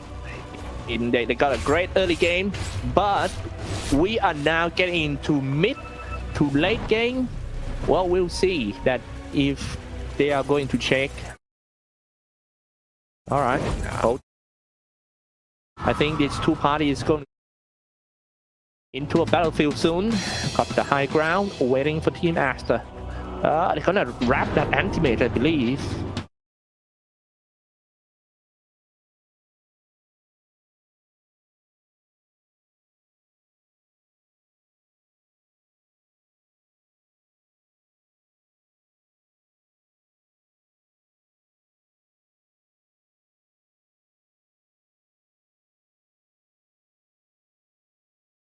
That first one falls down is Plan M. Rapid. Let's take a look at the fire, the 3 line, and it's. Yeah, Lion managed to get the kill on the Pangolier with the finger, but AM is just not comfortable fighting at all. If you get the bash here, DP is in trouble, but not even in range. DP just too fast. Over 500 movement speed. Yep. Oh, that's Frog right there. Yep. We can just see AM is very uncomfortable this game. Like he doesn't really want to fight at all. Oh man, does that pop? Exactly the first time that AM fighting with the other team carry, but he's jumping away. It's be fine. Maybe it's not the time yet to fight each other. And this might just be one of those games where AM never feels ready to fight, you know? Like, there's a lot of games where you just want to have this next item and then this next item because this IO and the DP are just incredibly farmed. And I can understand why he's hesitant. It's not easy right now to fight for him. Like, he should be much further ahead in terms of net worth to be able to feel comfortable. Wow. That is just, you know, I feel so happy that got you here, man, Black, because you once used to be top 3 AM player in the world, and these are just coming up from you. I 100% believe this time. Good. Yeah, I love AM. AM loves me. We have a very good relationship. Long relationship, let's say. Yeah, exactly. Yeah. Like, we'll never leave each other. Okay. You still playing him these days? Of course. I play him middle, I play him offlane, I play him support, I play him anywhere. AM and me, and never-ending love story. That's good. That sounds... Ooh, nice one. Well, that should be on the Tinder. If you see AM on the Tinder, definitely you're gonna swipe right. Yeah, but everyone else has to swipe left, otherwise I get angry. Spyglass at hand. Okay. Well, what day? That was close. He was about to throw that hook shot out. Hey, Cyclops. Yeah. What kind of shoes do ninjas wear? Oh, this one I know. I think it's a Japanese shoe or something. I think so. The I can't remember the name. What? Sneakers. Okay. I'm gonna get something prepared for next one. I'm gonna shoot you some, my man. Bottom tower is I'm always ready for some great jokes. Yeah, alright. Well, anti-mage? Okay. He's fine. As I said, they have very limited catch for this anti-mage. He hasn't died a single time since the laning phase. It's almost the Abyssal play completed. I'm sure then they want to smoke up and find a team fight. They would also be around the same time as Roshan respawn. So that next fight is going to be probably the game deciding one, to be honest. Really? Well, is that kind of game where everyone just farm for the whole game and one big fight and then it's over? Yeah, it's very possible. The thing is, DP-IO combination is insanely strong. Like, if they don't burst one of them, they're in trouble. IO, now, going for his BKB, has it completed. And then we'll be going to the hard next. Once IO has hard, DP will almost be unkillable because he's tethered to him. They're both hasted. Whew. Yeah. And just use that DP to push the high ground. And anti-mage will never feel ready. I think he needs much more damage. I feel like they need to fight now. Like, AM has been farming the entire game pretty much, but not really exerting any pressure. Now's the time. He finishes Abyssal Blade, but actually Neon is the team that smokes up into them. Let's see how ASTER is going to respond to this. Yep. This one is going to be big one.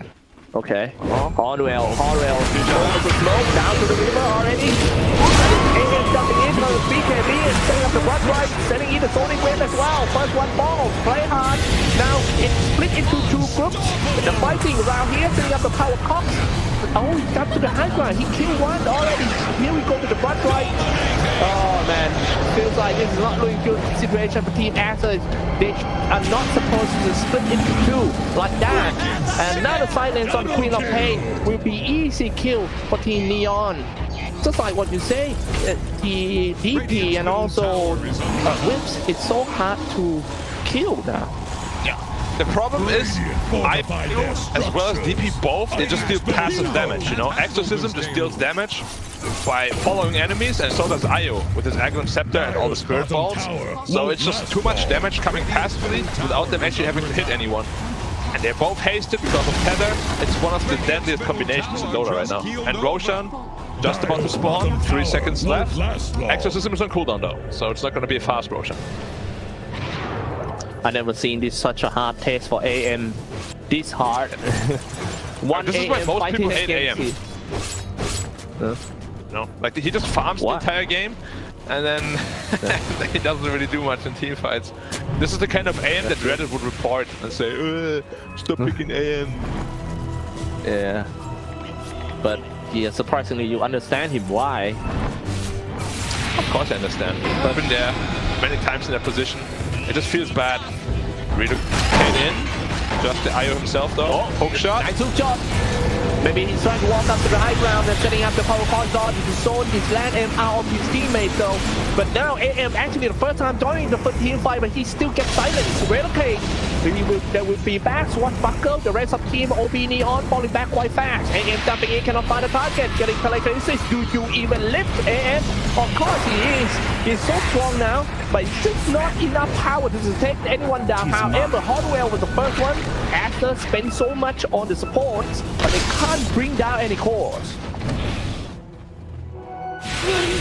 Yeah, I mean, AM is jumping in with Abyssal Manta, but he's just immediately getting silenced or lifted, and he just can't really get anything done. He's on his way to BKB now, and hopefully after that he'll be able to have some more teamfight impact. Because right now Neon is playing around it very well. Like, they're not getting picked off by AM, the back line is very secure. They're doing a very good job. Yeah, even the support made no mistake at all since the early game. 13 kills only for ASTER. This is such a passive game for them. Well, in the previous game, it was a real action pack for ASTER, but this one they're switching playstyle. Yeah, this is Monet's favorite playstyle though. He loves to be the 4 Protect 1 guy. Let's see if he can carry it home for his team. You know, carry the torch of victory. Make his teammates carry him out of the hotel. Be like, yes, Monet! Yeah. You are the like winning a best. World Cup. Yeah. Alright, BKB completed. Roshan up. Death Prophet Exorcism level 3. Ready. And they just want to fight the Roshan now. I think it's going to be a big contest for Team ASTER. They're setting up with the front right. Always opening them up with that. The rest of Team OB.NEON falling back a little bit. Landem almost goes down because of the damage he took from the sprint cycle. Even Roshan finally come out and say hi and turn on the BKB for them. AM and also the Wisp. Forcing Team ASTER back into the high ground. OB.NEON standing very firm. early. Now they have no BKBs to fight this. Early, right? Still lasted for a long time. They can't fight this Roshan anymore. Maybe Quap can blink in and steal it. That's so risky. Sonic Wave. Nothing. But I don't think they will. Yeah, they're just trying to kill the Roshan, but not trying to get the edges.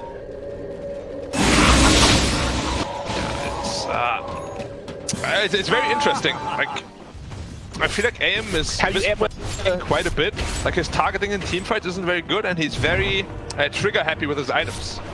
So yeah, he'll have to calm down a little bit. I know there's a lot of pressure on him, but he's like the only one at this point that really deals damage. You know, can kill heroes. Like he needs. Otherwise, he just can't kill anyone. Have you ever been into this kind of AM situations against the DP and also IO? Way too many times. It is terrible. Then, what did you do? You need to kill the Rubik and the Pangolier, and your team kind of needs to just deal with the DP and IO. You need to kite out the Exorcism. Once Exorcism is down, I see. You are the king of the game. You can go in and kill people, but when Exorcism is up, you are just a scared little puppy. Oh no, that is hard truth. That is true. I feel like so many conditions to win in a team fight for Team ASTER. I have seen so many times they go in and hey, fall back, and back to the high ground once again. Yeah, I'm just very surprised. Like AM had a minute 14 Battle Fury. I thought he would be way ahead of any other core, but Scam on his IO, he's always very close to his AM. Like he's playing this Wisp very well, and yeah, in terms of network, AM a chance to snowball. And that is a hard task. 3.7k HP for IO. Yep, 120 health region. And that's without overcharge, and he will apply the same thing to the DP as well. So DP will have about 200 health region as well. It is such a stupidly strong combination.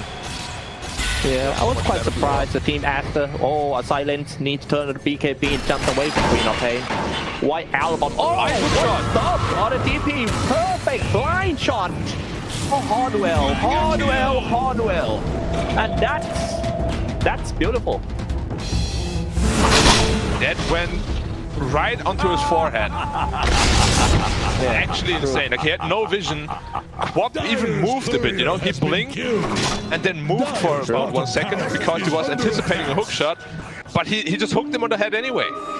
Like there was some sick prediction on there. In general. Yep. DP all pop on the barracks top. I don't think they want to fight this. They can't fight this. No chance. Couldn't withstand. And then gonna be an easy barracks. Maybe 2 set of racks. It seems like ASTER is trying to force Queen of Pain to do a buyback. Spike jumped away for Lion. By a little bit of time, but hey, AM striking on the bomb lane. Will they go back? Or is it trade? You know, when I was a kid, my mom said, do not trade when you are ahead. And it seems like Team OB.NEON is going to move ahead, going straight for the barracks. Second rack's about to go down with Hellbat Smash and a lot of Exorcism. Oh, Lion trying to stop them almost goes down. Take a little bit of damage from Exorcism. And AM didn't even get the tower. That's 2 wrecks gone. Yeah. And AM still not involved in the game. That feels bad, man. I can feel you, man. I mean, you play this hero. How many games you play AM in your whole life? 1,000. Okay, my whole life? 1,000 games? Probably like 1,500. Yeah. Maybe more. No way. 1,500 game? Yeah. Really? I have like 1,000 wow, in MMR and probably like 500 in pro games. So, and scrims. all these things. Way too many AM games. I see. So seeing an AM be so helpless, you know, it hurts my heart. I told you a lot. We're emotionally connected. Every time AM dies, I die. Oh man, that's...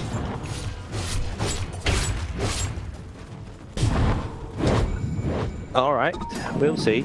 Maybe it's a little bit too soon to say that AM is going down on this one, even though they lost 2 set of racks. But if ASTER can defend the bottom, well, there might be a chance.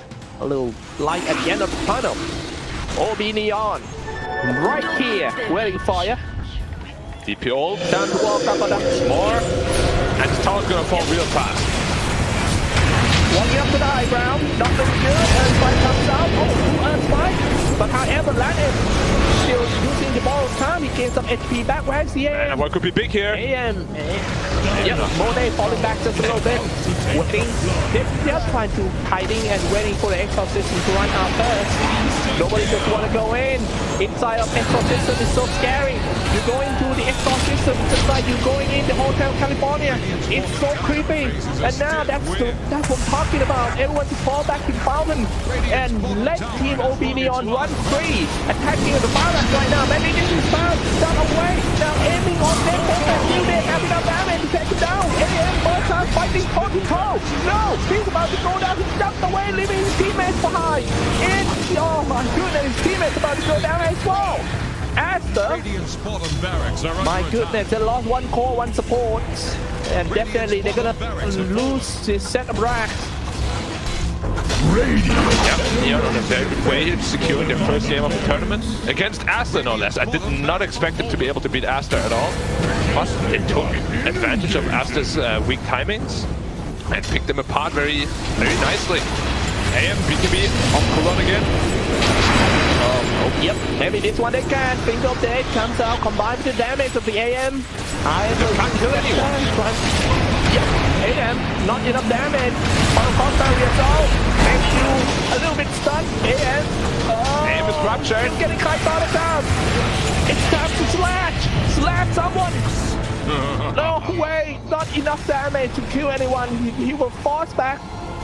And he wants a copy-paste rupture from Rubik, right? They're using it on him. Yeah. Still trying to fight. Okay. Mana Void is off cooldown. Potentially a big one here. DPS 0 mana. Oh! 0 mana and using the mana void. Just not enough damage. It's just like he is the only damage dealer of the team. So damage definitely not enough. Coming in for Queen of Pain using the Sonic Wave. Not that much damage and not against the... And this could potentially be the first victory of Team OB.NEON in this tournament. Oh my goodness. What a strong play by OB.NEON. Yep. Now it's up against Mega Creeps. They already couldn't teamfight them, so they're just gonna wait for access to the Coulon, which it already is. Wait for IO. Pango they bought back into this game too. They just want to end it right now. And I don't really think they have much to stop them, unfortunately. Like DP's too farmed, IO's too farmed. Deadly combination. See what they can do here. Yep. AM might be forced prematurely. Telekinesis back and hook chopped in, hook swarm, everything, spider legs, kill the Black Tigers already. Next one's gonna be AM from BKB, trying to find maybe this is the last fight of the game. Slashing on IO, it's actually the first time that he's getting a clear target, slashing on IO, but still cannot make it, needs to jump away first before he goes down. IO at least he doesn't die, but he can't kill anyone. My goodness. Oh, there was one very select actually, I didn't see that. Now it's Mega Creeps, that's all Neon wanted. They're still going for more though. AM, silence, there's Manta Style. They just can't fight back. Like IO DP just can't be killed.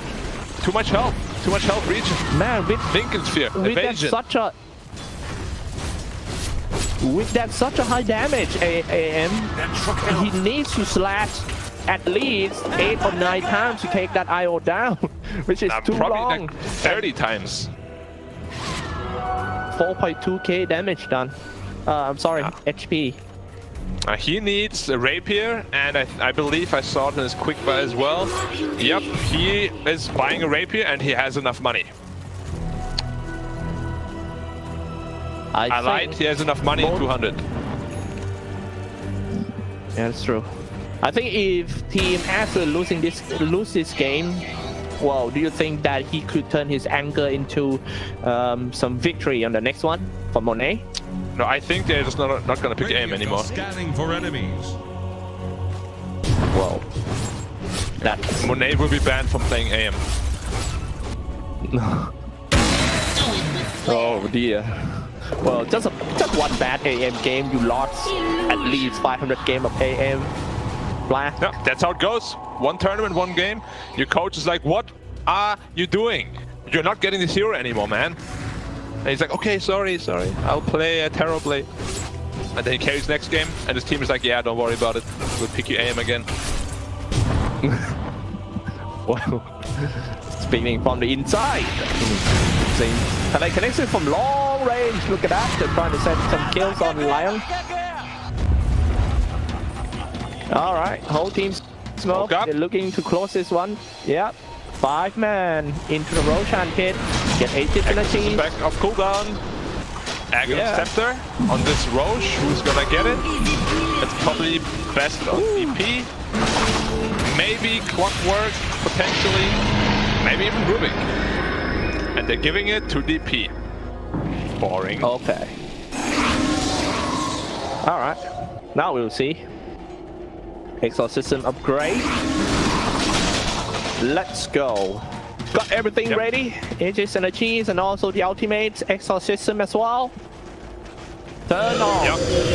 Let's go. This Ion deals a ton of damage. Let's do it. Yeah. Oh, they're getting IO first. Oh, Earthbite, very nice copy paste to Reno by that Rubik using the Earthbite back. And first one that melted down is White Alpha. Next one, now AM trying so hard to fight her. The BKB standing in front. But man, just not enough damage to kill anyone. BKB, here's no buyback. This is probably just GG. Okay. GG, it's all over. The throne is finally going down. It's Team OB.NEON with that first. Once more. I like that one.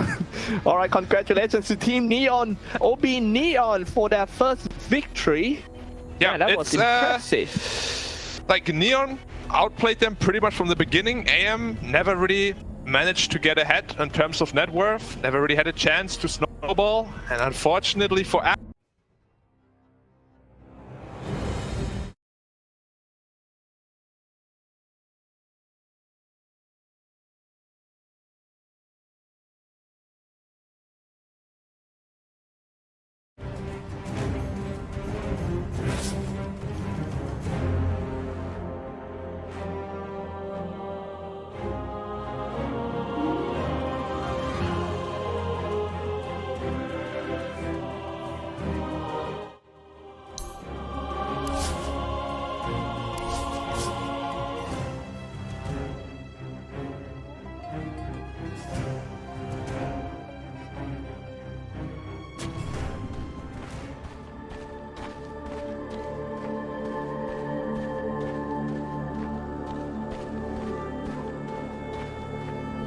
Shown they have the God's Rebuke, so nothing like a spear.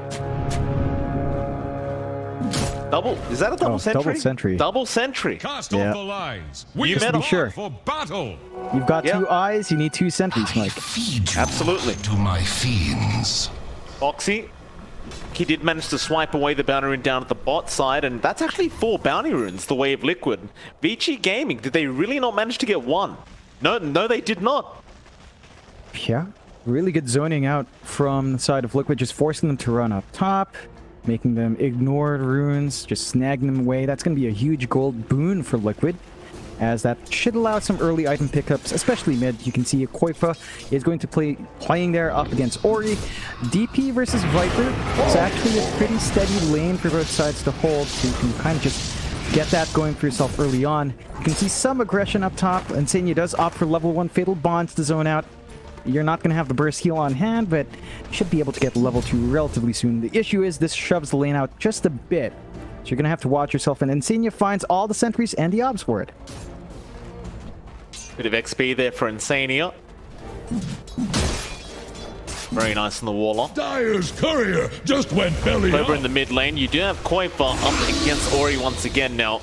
Even though Ori's playing the mid DP this time, up against the Viper, it still can be rather annoying, to say the least. I suppose that goes for any kind of hero into a Viper. Ori is getting some free space to farm now, but well, actually bot lane Tiger just chasing down TY. He'll give his life away for this, but first blood, the way of the Earth Spirit, and it goes back to what you talked about in the draft, John. Iron Shell Earth Spirit is very, very nice to play with. Alright, it's just really hard to counteract here from the side of VG. You can see how far back Poyoyo's playing with the lane. Looks like they did get a creep pull at least to stabilize it a bit. It's just not a good time for Wraith King. Like, Wraith King into Darkseer is just not fun. Constantly being Iron Shelled up, constantly getting that harassment. You need to gap close to get your farm, so you are tanky, but you don't want to really cop too many Iron Shells on hand. Boxy. Iron Shell's out, but it's taking a lot of damage. DY, not level 2 yet, so he doesn't have the glimpse on. Can't force Boxy to come back. That the Darkseer just gonna salve up and be perfectly fine. It's like Tiger's gonna make his way back in anyway, just in case he needs the help. But as the levels go up on Boxy, things are just gonna get that much harder. That level 3 power spike, it feels really nice on the Darkseer. Of course, once you hit that level 3, you just put it on Tiger and let him roll in.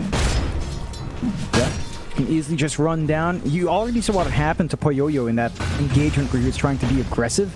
2 Iron Shells, level 1, just got his HP to less than half. He was forced to be salved up by DY. You don't have any regen left on Poyoyo himself, so he's going to have to watch how far forward he's willing to go for the creeps. And that just sets up for Liquid to have a great time. Boxy just finding all the creeps. It is a Darkseer. He will just clear out these waves, and Poyoyo is starting to lag slightly behind. Poyoyo being jumped on now. There's the Iron Shell out. Boxy, he's trapped up by the kinetic field. He's going to try and surge himself out, and he's not going to make it. DY able to make sure he gets at least the final last hit off. Only get this pesky Darkseer.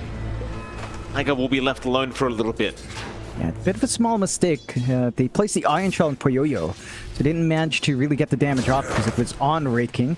Have to watch that when you're kind of clicking around. Hitboxes can be awkward. Still opens up maybe some potential for movement for Tiger. He could try to move out of the lane, secure those 4-minute power runes.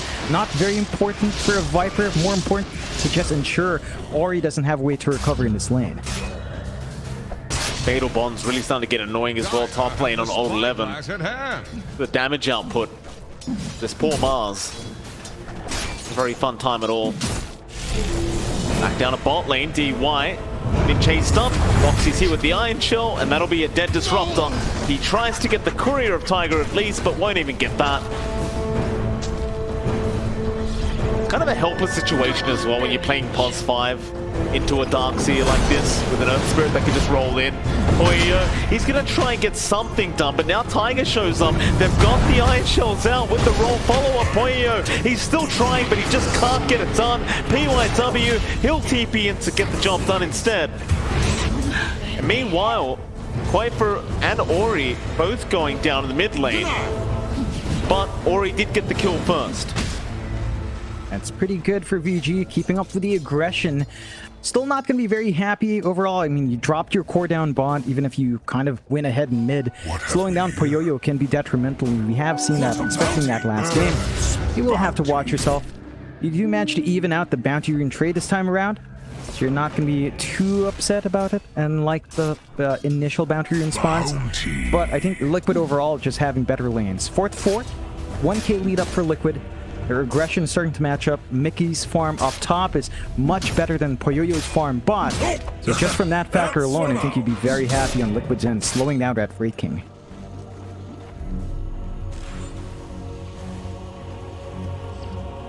Going splendidly, 1k net worth lead for Liquid.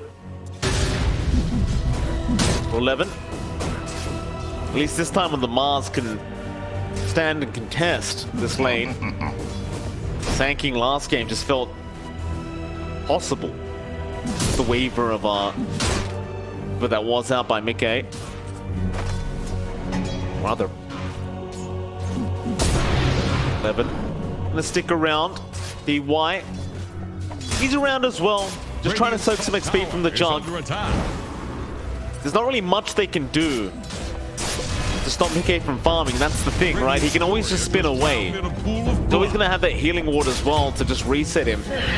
Mid lane, Quaver, he does get another kill onto Ori. Yeah, and you're starting to see some activity come out from Taiga. That is what you want to see from the Earth Spirit. Force some movements around, force a response, apply that pressure. Quaver feeling very happy.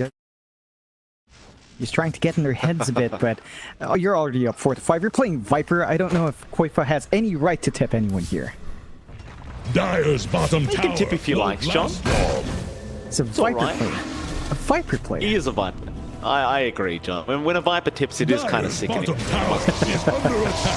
Old 11. Spin out from Mickey. He has the level 5, so that means level 3 spin. Nice spear though, but it won't matter. The Fatal Bonds will be enough for at least Insania to take the kill. Suppose on the brighter side, it's Insania taking the kill rather than the Jug. Meanwhile, TY, yeah, he got kicked onto the high ground. He does have a TP ready to go. He'll be fine. Unless Tiger sticks around to make sure he can't TP away. That sounds like griefing thing. Still down mid. W, trouble, roll, Tiger. Trying to close the gap. Old 11 misses the spear. TY now to show up. He does have the glimpse. This should mean at least one kill. Tiger, he'll go back for PYW and almost gets him, but he's not quite close enough. W just going to be fine to walk back to the fountain now on the Wyvern. A great punishment coming out from VG. Old 11 did have to TP in. So you're once again leaving that top lane alone for Mickey. Still finding that free farm on the Jug. You are starting to pull slightly ahead in Poyoyo. He's been given some space without the pressure from Taiga. Not much of a threat onto the Wraith King with just the Darkseer alone, at least in terms of kill potential. And Poyoyo is starting to find that initial farm. Probably looking to go for the Midas build-up. And there is a pop up from VG. Arena going to be used up. They get nothing for it. Tiger now spotting out DY. They just want to go after the Disruptor. Ori going to try and protect. Glimpse away on Quaver.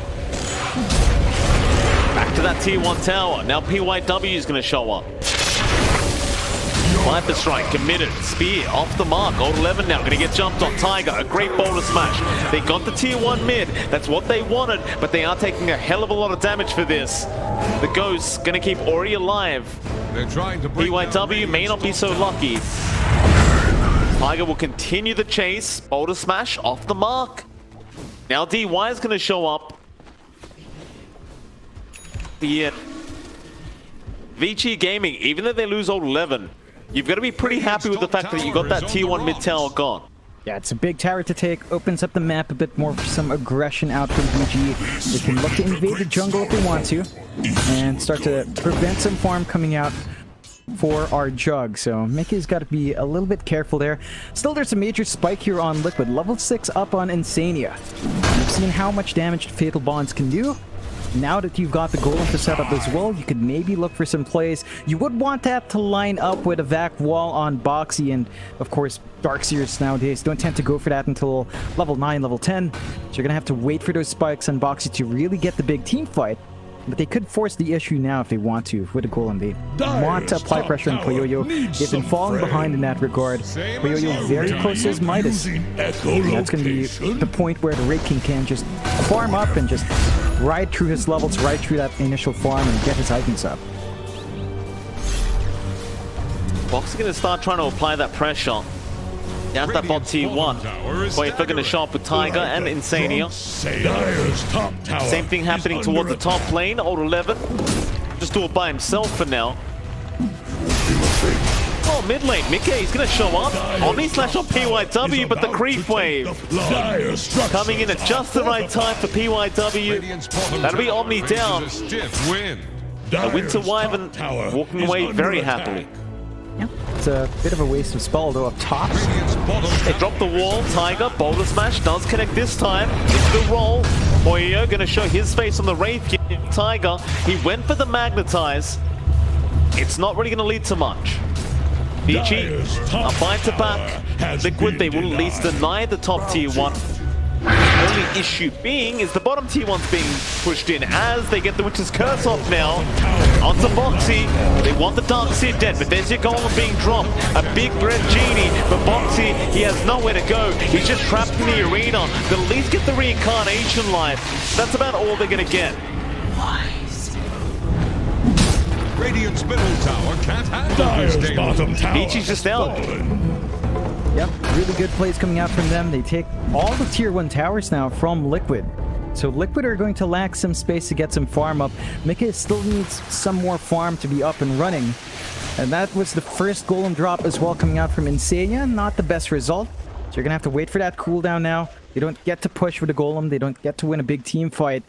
And VG are going to be riding happy. Midas up on Poyoyo. Gets to farm up, gets to build into more items as he needs. And Liquid, there's some pressure to play fast. I guess you could just sit back and wait for levels on Boxy. Again, once you have a value point in the VAC, you feel a lot better in taking these team fights. Without it, the setup is just very difficult to get a good golem drop, to get really good Fatal Bonds up. You're not getting value from your team fight spells at all.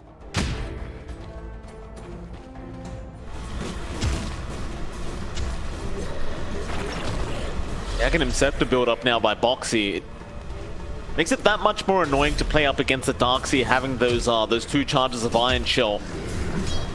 Feels like one lane will always be pushed in for Liquid no matter what. Vici smoked up. Old 11 and DY gonna run into the Darkseer. Glimpse is gonna be out. Wall being dropped as well. That'll be enough. They aren't able to catch Boxy this time. A bit of a zoning wall. Doesn't look like they're going to be too worried about it because Chaotic Offering's on cooldown anyway. So ideally, you just line up your spells for the team fight. Liquid right now are being very disciplined in getting some space out for Mika. He's farming bot, he's got some space. The rest of Liquid are taking that risky farm in their jungle. They know that VG wants to play aggressive in that side of the map. We've also got Koipa showing down mid. So they're just not... They're just protecting Mickey right now, ensuring that the movements out on these other heroes have to be a bit cautious, as VG's still getting a lot of ridiculous farm onto Poyoyo, and he is going for the Radiance next. Midas. He's available, but he's got nothing to use it on. A little bit unfortunate here for Poyoyo.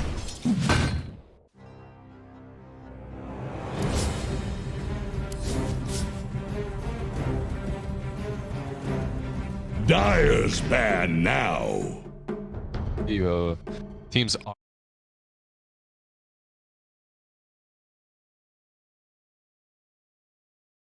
Alchemist. This is very dangerous. If you let the Alchemist go through together with the Monkey King, this could be a very short one. You get that Aghanim to Monkey King very early on, and after Io is probably my favorite. There's Io Aghanims, there's Monkey King Aghanims. Void Spirit is very solid. I'm position 1 right now. And maybe Gyro, obviously. Gyro, yeah. Could be. Yep. Team Aster banning out the Void Spirit and the Troll. Void Spirit just because of Yopaj, who is, by the way, Queen of Pain. There you go, the Alchemist man. His Queen of Pain is amazing. I would love to see Neon picking that for him in one of their games.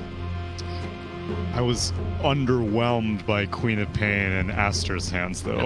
Well, that is this Queen of Pain. When we saw him play against Alliance, White Album did very good. Maybe Alliance is 0-4 right now. That's true. So was Neon. Yeah, but they have a win now. Let me tell you, I can relate heavily to having only one win. Black, you here? Feels real good. At least you get that, you know, it's an achievement. And it's a momentum thing as well, right? Yeah, especially like you said, this is a marathon. And so being able to turn the tide at any stage during day 1 and day 2 can finally start to inspire confidence. Yeah, or the other way around. We saw that from Team Liquid. Yeah. Team Liquid is just all over the place at the moment. They are taking some good wins though, so they are still doing fairly well in the group stage, right? In the wild cards, it was crazy. So when you were mentioning the Alchemist, is it like a XXS kind of thing, or? Yeah, it's an awful. I mean, I believe I've even seen Monkey King plus Alchemist 1 and 2 in the Chinese or SE region, not sure. But when you have Monkey King Alchemist offlane is just such a strong hero. Yeah. Plus, it completely shuts down the possibility of a Wraith King. The reason I ask is just because that means XXS is getting heavily targeted by Neon. They steal his Mars, they ban out Timbersaw, Lanham's Abaddon gets banned out, and then the Alec and Beastmaster. Yep. I can tell you what else he played. Yeah, what's he got left in his pocket? So he played Mars twice earlier. Mag, Timber, and Bloodseeker. Yeah, he lost that game. Surprise. It was against PSG. Yeah, Magnus. Dire's turn. We have not really seen a lot of Magnus at all. Should have actually remembered. They're playing Mirana. Why not combo it with the Sand King? Decent laner overall, and it's just a strong combination. Throws the Mars. Actually, into you're question right. Now, so mid Mars. We've seen mid Mars. I would be down for that. It's worked out. 100% win rate on the mid lane. I would prefer mid Mars over a mid Mirana out of these two. 100%. Yeah. Just the Sand King is very peculiar, considering you already have Mars, like you just stated. Isn't Playhard gonna play the Mirana? We saw him play it earlier today. Yeah. Could be, definitely. And there's your Queen of Pain. White Album is gonna try it again. Okay. Like I said, OB.NEON, they have Yopash. He's a very good Queen of Pain player, and possibly when you have a good Queen of Pain player, he also knows how to play against it really well. So, as any mid laner on this level should be able to. Can a Mars deal with a mid Queen of Pain? 5 seconds I don't think I've remaining. ever seen that matchup. It seems pretty Quap favored. Yep. You can definitely zone him out. Even if he gets a bracer or two, I think Pain should do well. Yeah. Not sure. Haven't seen it very... I don't know, maybe once I saw that match. You have other options, like you can still put... That's so weird, like Mirana and Sand King. You just want them to be together, you want them to be 3 and 4. Or 4 and 3, Mirana and Sand King, that's it. That leaves this Mars in a very weird spot. Medusa. Okay, Medusa. Right, makes a lot of sense with the Mars, a lot of team fight, right? Mars, Sand King. He is a little bit slow, but... Yeah, I was wondering that, because previous game we had a little bit of a slow game, and actually OB.NEON enjoyed that because they also took their time. But wouldn't you then want to try to be a little bit more fast-paced in the next game so you can kind of beat the curve, as it were? If anything, I think you want to be fast-paced because it is a long day. And so everyone's just like, dude, let's just end this game. Let's go to the next series. Yeah, Neon is like, nah. To be fair, I think Dusa is active earlier than like ye old Medusa used to be. It's not the era of like heroes coming on at 50 minutes and stuff like that is long gone at this point. Medusa has earlier game builds these days. I don't really see the Mask of Madness build too often anymore, but that used to be one way to bring her into It's still very fights. similar. Lance into Manta or whatever. Yeah, a bunch of Wraith bands. You'll still be willing to participate earlier on. Bad Rider. Is this our first one? I believe so. No, fourth one. Never mind. Really? Yeah. So fourth Bad Rider. In Wildcard they played it. Nigma. Two times Nigma, and then also T1, and they all lost. Yeah, that sounds about right. So I have higher hopes for Bad Rider in the hands of Aster. It's still a very wonky lineup on Team Aster in which they don't have any reliable stuns, really. They need to cover that with their position 5 pick. 10 seconds. Because of that, the Batrider pick feels a little bit off for me. Also, he's not as strong in the lane as he used to be, plus can't farm the Ancients as effectively, but people love him in the Chinese region still, and the SCA. You can see the good old, you buy the shard, you buy the Aghanims, you send the courier, you lasso the courier and the hero, and you have like 20 seconds cooldown of the lasso, which is pretty sick. What do you say about a Bat 5? Yeah, that's what I was thinking, because there's no melee laner that you're like, oh, my sticky napalm's going to be amazing in the lane, so I'm completely going to dominate this lane. So might as well just relegate it to more of a support. But then the other thing I was thinking is like, oh, you could also do Queen of Pain as a support also, and let Batrider be the mid, if it is a Mars mid. True. Yeah, I have seen some flex from Team Aster back when Borax wasn't in. Yep. But I'm not sure if that's going to be the case here, as they do have Mad. How flexible is he to play around? I mean, Mad probably Phoenix, but Lanham, he's flex. He's definitely true. Still, OB.NEON, they expect some sort of a support. As you can see, Shadow Demon and Nyx banned out. I also share the sentiment. I think that the Master does need a brawler type 5. Nyx was a really good one. They need something similar. I would even... Earth Spirit is not that great. You don't really want him on 5, but maybe relegate Phoenix to 5. Get him.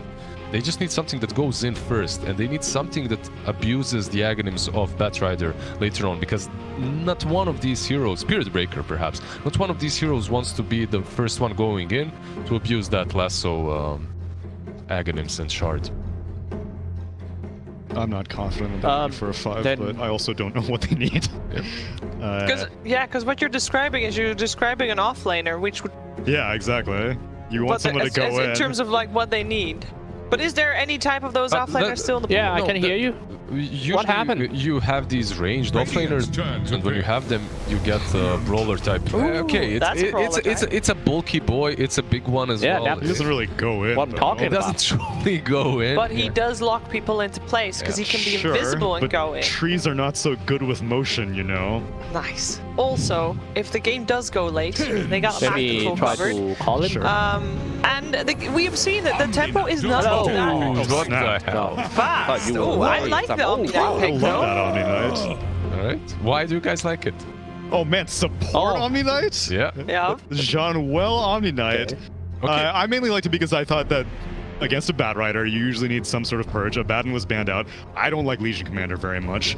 They get their hands on the Omni-Knight, and it's going to be good in the lane. It's good against Lasso. It's good against Overgrowth. Yeah, I agree, definitely. Really decent Omni-Knight game versus the Quap, the Batrider and the Treant Protector. Sounds alright. It's a hero that's just going to stand behind the Medusa, heal her up. Has been nerfed, so might be a little bit difficult to execute. Yeah, I don't know how good 5 Omni-Knight is. Well, maybe there's a little bit of a regional flavor in there. T1 is the only other team that played Omni-Knight this tournament so far. Okay. I don't know one. They did win. They won that was one. their game? That was their game. Hell the yeah. Omni-Knight. All right, Tsunami, who are you going to go for? Let's go for the Omni-Knight. I'm going to go Neon 2 games in a row. You got faith. I got faith. I'm curious about what their potential is. John will impress me in game number 1. Give me a back-to-back performance. Yeah, I like OB.NEON, but this time around I'm going to have to stray away from Neil into my own stream. I mean, GCN and SEA, you were loyal to both. Yeah, I like ASTER's draft quite a bit. I think they got what it takes. Treant plus Phoenix combination plus the Monkey King. It's going to be very strong. You sold me, Lizard. I will also go for Team ASTER purely because it was a more the analysis of I like Omni-Knight versus all the things that Lizard just said. Slacks caliber analysis. Right? Yeah, you go. For me. Well, let's see how this game 2 is going to play out. We're going to head over to our commentary team of Cyclops and Black. Welcome back to the one Esports major here. ASTER versus Neon. Game 2. Game 1 surprisingly going to Neon. I think at least for most people it was surprising.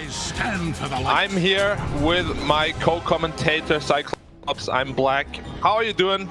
You good? Good.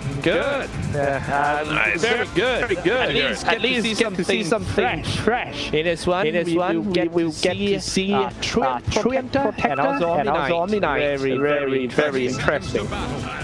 Yeah, Omnidusa has a lot of potential on mid-late game, of course, but early game they don't look too strong. However, they have Mars Sanking to make up for team fights, so I actually quite like Neon's draft. Yeah. Especially when that is a Sanking in a game, it's always become a block game. And I want to see this because Treant Protector is something that I play a lot lately. And saying his hero is already out meta, but I feel like it's fun to play and also quite aggressive in the lane with this person. There's Grass and also Lee Seed. Do you think that he's going to develop himself into an aggressive hero in the lane, or just going for a little bit of living armor to save global? He's probably gonna go for... I mean, usually early you go at least 1 level into the W, and then you max out your Q, and then the armor. But sometimes if you're feeling, a little bit advanced... You can't talk that to me, bro. I'm a legacy user. Oh, leg.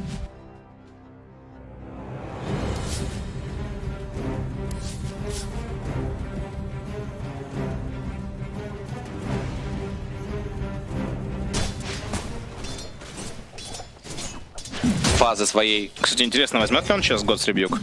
Да, взял. Взял, хорош. Ой. Ну надо прям это было делать. Крипочку был просто там. Постоянно Квапа тебя стоит и бьет, и нужно этот урон немножко понижать все-таки. Слушай, тут Омник просто пошел с руки и поизбивал. Вообще, не говоря уже про то, что, да, там, мы же обсуждали с тобой, что там на ластпике был Абаддон в бане уже, Оракла забанили. Омник-то это всегда хороший герой против Бэтрайдера. Безусловно, он хороший. Не всегда хороший, очевидный, потому что, ну, тебе не хочется играть на пятерке без какого-то, да, без какого-то контроля. С другой стороны смотришь, Сенкинг Мирана есть, Марс контроль добавляет, Медуза даже тоже герой с каким-никаким контролем. Да, так на самом деле это еще и против ультимейта МК сильный герой очень. Ну да. Свой ультимейт нажимаешь и просто можете драться даже там. Это не так много героев это предлагают вообще-то в Dota 2. Обычно считается, видишь МК с ультимейтом беги. Не думай, глупец. Омник с ультимейтом, не кастует. Можно еще и подумать реально, получится или нет. Какого-то диспела такого нету, Астер, да, сильного. Вообще нет диспела, что уж там говорить.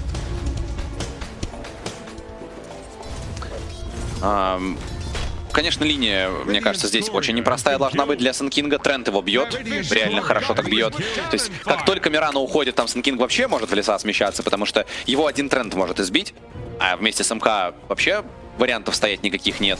Просто двух только что курьеров убивает Феникс. Мэтт зафармил тут на команду довольно здорово. Да, ну и плюс на Сенкинге ты играешь просто песочек, подкоп, потому что тебе обязательно против МК нужно иметь эскейп, да, и иначе сложно. Пока довольно такой пассивный старт на линиях. Вот именно самое запоминающееся, что было, это реально убийство двух курьеров от Феникса. Он после этого отправился на базу прям пешком, остановил ресурсы. Интересно, пойдет ли в центр ТП сейчас? Я вот не знаю, там у КП уже есть ботл или нет, но, наверное, кажется, не должно еще быть. Кажется, что нет. Да, еще не хватает. Надо подождать будет чуть-чуть, пачечку крипов. Да, и в итоге ТП делает Феникс вниз. Ну, было бы прям идеально, да, чтобы он так сбегал на базу, потом еще бы 3 пополнил. Но у White Album еще ботла просто нет. Поэтому такое движение не имеет никакого смысла. Ну, доберет его сейчас, и под 4-ю минуту нужна будет поддержка от саппортов, чтобы точно забрать активную руну. В принципе, Квапа в этом плане получше Марса, мобильность у нее есть. Линию подпушил и пошел забирать. Хотя Марс, конечно, линию может не дать тебе подпушить. Посмотрим, кстати говоря, как себя покажет кэри команды Неон, да, потому что в прошлой игре на Виспе сложно оценивать игру кор игрока в целом по игре на Виспе, потому что герой совсем другой относительно вообще всех других кэри, которые есть в этом патче, которых мы можем увидеть. Там даже, не знаю, мне кажется, даже какой-то Абаддон, да, на кэри, которым играли некоторые китайские команды в ходе регулярного сезона, чуть-чуть больше похож на обычного героя первой позиции, чем Висп. Джейнил уже здесь, White Album и Йопей оба идут сюда. Попытка захантестить, и иллюзии подбирает Мэтт. Мне кажется, это должно Неонов более-менее устраивать. Ну, главное, чтобы Квапа не забрала себе эту руну. Ну да, у Марса тоже пустая бутыль. Ну, Квапа, видишь, она попозже принесла. Марсу просто бутыль, по сути, для маны нужен в первую очередь. Да, он на этой линии от Квапы по ХП не страдает вообще. Что она ему, вот, мы видим, щекочет его слегка. Урона он получает крайне немного. У Джейнила очень много есть стиков. Его никто не убьет вообще. Потому что если Бэтрайдер, мне кажется, пойдет в него, он... Да тут вообще линия-то на самом деле до 6-го уровня. Бэтрайдер ничего с Фениксом вместе сделать тебе не может, две птицы эти, да? Но пока они просто крипов водят на этой линии. Ну да, они на тебя, допустим, нападают, ты просто ТП прожимаешь под Т1, но они тебя никак его не сбивают, по сути, да, и все. Плюс, это вообще, конечно, линия хитрости, пока мы так видим, все, чем занимается Феникс и Бэтрайдер, это постоянно вот эти отводы крипов, постоянно пытаются поставить линию себе. Не хочется стоять против Медузы, чтобы та спамила. Удивительно, но даже у Сенкинга дела идут лучше, чем у Бэтрайдера. Прям вообще неудивительно, Миш. Абсолютно не удивительно. Ну, слушай, я еще раз говорю, Бэтрайдер для меня просто мертвый герой сейчас на лейнинг стадии. Ну, есть определенная там ситуация, когда ты его прям точно во фри-линию пикаешь, знаешь, там, вот ты можешь даже там вжечь соперника. А тут они его взяли довольно рано, получили еще и контрпик в виде Омника на линию, и вопрос закрыт. То есть ты можешь его там или кэри прикрыть хорошего взять против него, или вот так вот саппортом закрыть. Опа, МК-то можно и убить, попробовать сейчас. Не, трентом живой, но есть липы, и еще 2 тычки нужно. Ну, должны, похоже, забирать. Хотя Подкоп скоро должен Есть быть. Вот он, подкоп. Ну и, в принципе... Да, для рэпи. Ой, какая это классная история. Супер бонус для него. И хочет фейзы даже приобрести на кураже сразу. Слушай, я, кстати, видел уже несколько сэнкингов с этими фейзами. Я что-то... Не знаю, это чисто вот... Я на эту тему всегда вообще никакие споры не хочу вести, потому что я считаю, что ботинки — это, ну, чисто вопрос комфорта. Это вот реально как обувь себе выбирать в реальной жизни. Бывают, конечно, игры, когда ты думаешь, ну тут обязательно надо иметь, например, вот это или вот это. Плейхард сейчас действие сделал, прыгнул в лазу. Да, есть такое. Опа! И Омника тем временем байталбом здесь принимает. Но с ультимейтом. Ну да. Что где-то освобождает, наверное, линию полностью для как раз Епая. Не, просто знаешь, мне кажется, что есть варианты там, да, спорные, или там, где можно подискутировать. Есть варианты, когда на героя там есть что-то более ключевое, что тебе надо, ты это откладываешь, ты берешь вместо этого странные вещи. Так, вайталбом прилетает, и стрела есть, и это будет минус Queen of Pain. Какой класс! Просто красавчик Епай здесь. XS пытается убежать, и похоже, что убежит все-таки. Как же ему тяжело на этой линии. Только Трент их спасает всех пока что. Там еще и Аркану, то есть это была арена под Арканой. Алексей. Идеально все сделано. Да просто на Снинкинге ты обычно вообще серый ботинок оставляешь, да и все на этом, да, и собираешь там блинк или вейл по ситуации, что тебе больше нравится там или что больше нужно. Если у тебя хорошая классная игра на старте, можно взять фейзы реально, и у тебя классный МС подкоп дополнительный, и тут тебя МК не так больно будет бить. Да что, приятный артефакт в целом. Некоторые ПТ покупают, да, там для и абуза с маной, и для того, чтобы магию впитывать хорошо, в силу переключаясь. То есть, да, ну, тут чисто, я же говорю, для меня это вопрос комфорта всегда. И просто есть игры, когда ты говоришь, типа, вот тут без фейзов нельзя играть, потому что там или змейки тебя закрывают, или еще что-то, да, какие-то там юниты тебя блочат, и тебе нужен этот фейз, да, эффект, без него не поиграть. Здесь такой струнды, конечно, нет, просто взял его с кайфом, и все. У него прокачка, пытается подкопом выйти, естественно, его ездит дальше, поесть, и в итоге шла в медузы. Это нормально, это очень нормально.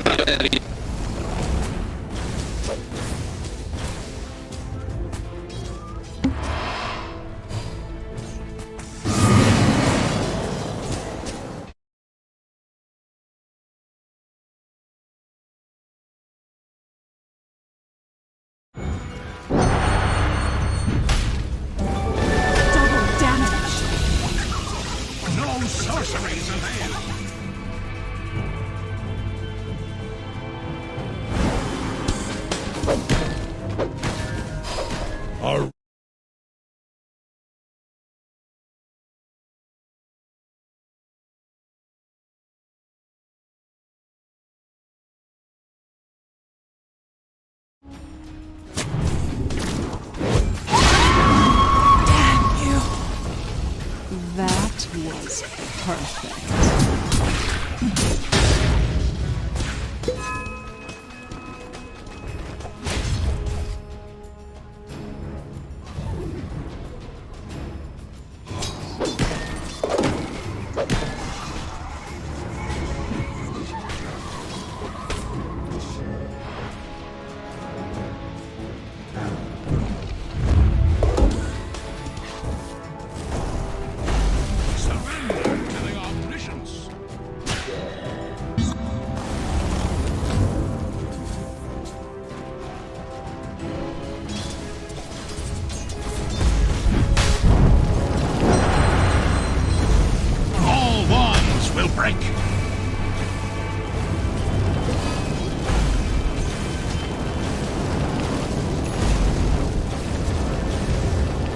Dire's top tower is about to take the plunge.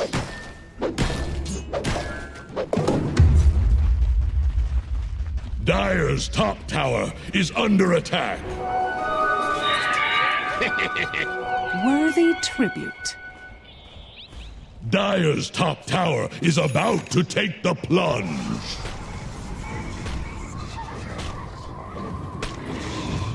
Dire's top tower is under attack. Perfect. Pathetic well.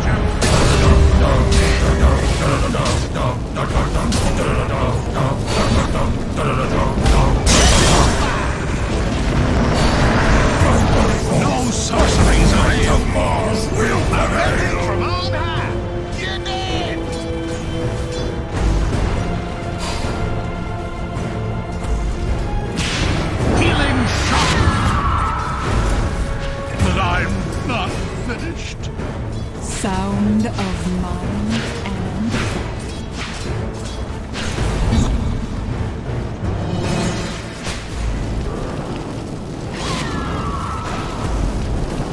Dire's middle tower is drowning. Radiant's bottom tower faces a stiff wind. Radiant's bottom tower is staggering. Like a drunk sailor. Dire's middle tower is under pressure. Radiant's bottom tower has fallen.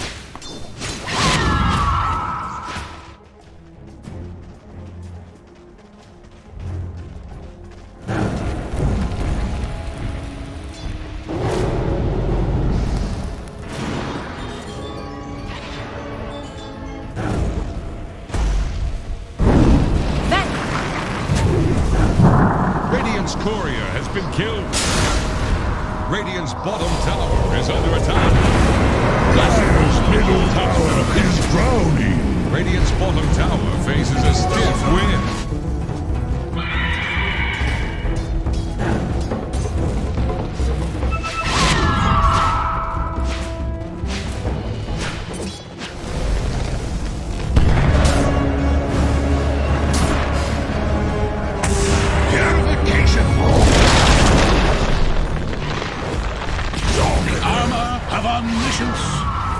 Killing spree!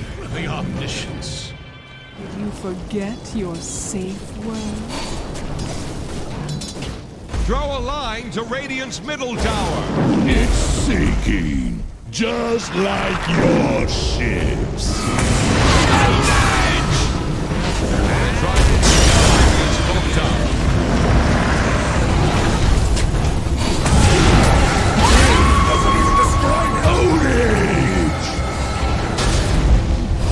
Fear not, healing shot to the place of blindness.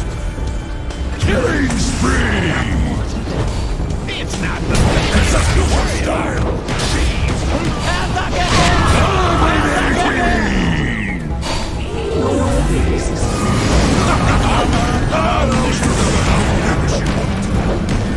Mega kill! Double kill!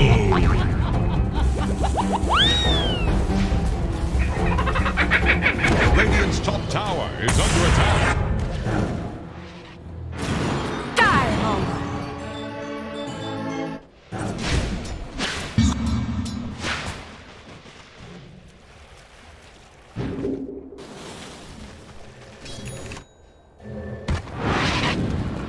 The time.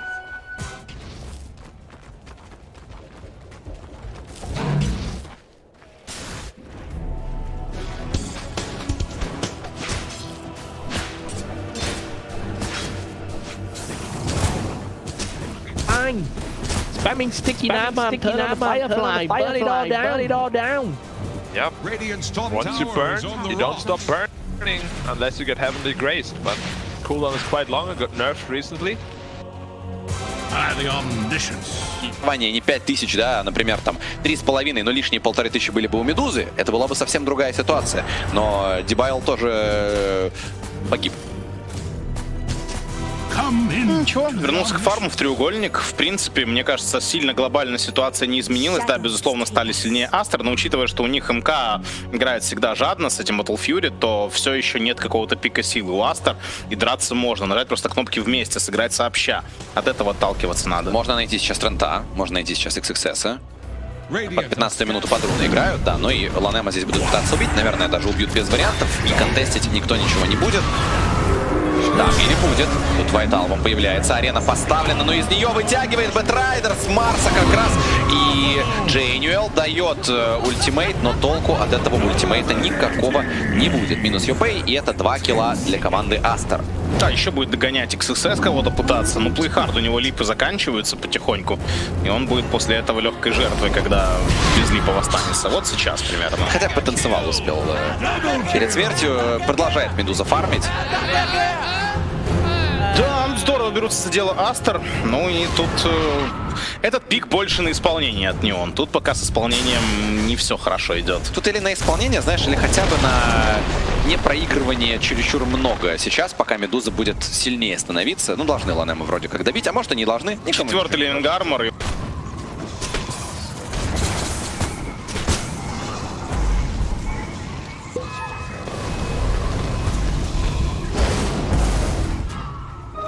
Arcane power.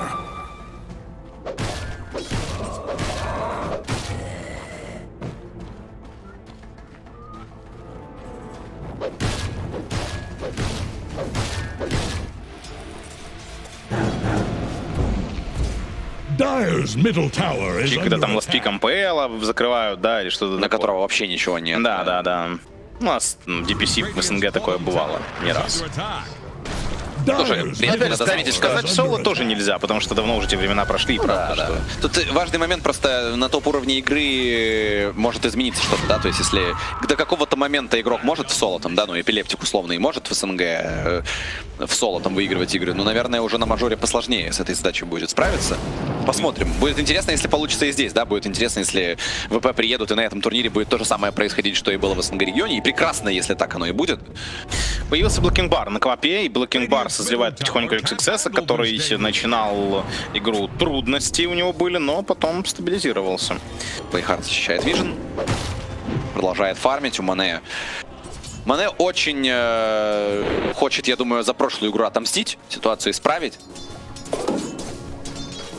Алексей, помочь детям с тяжелыми заболеваниями теперь легко благодаря мейнкаст и благотворительному фонду World Vita. Приходите по баннеру под плеером и помогите детишкам выиграть главное соревнование в их жизни. 18-я минута в игре. Улетает Ланем, улетает на нижнюю линию. Под МК.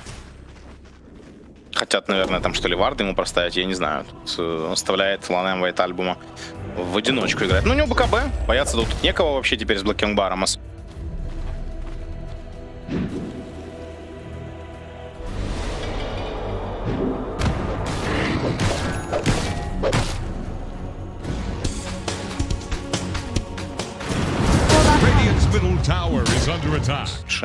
Она вроде вернулась к фарму, и сейчас она сильно не проседает. Посмотрим, что будет дальше. Просто Квапе посложнее будет, по идее. То есть я вообще не уверен, что, знаешь, что это NEON выход сделали, да, еще один после неудачной драки. Убери эту драку, убери драку, когда они на Баунти-руне проиграли, да, на 15-й. Возможно, сейчас была бы очень спокойная игра, им даже бы отдавали предпочтение Медузе. Я думаю, Медуза была бы, да, на первых местах сейчас. Ну, на первом месте, так она тоже на первых местах, но была бы прям лидером.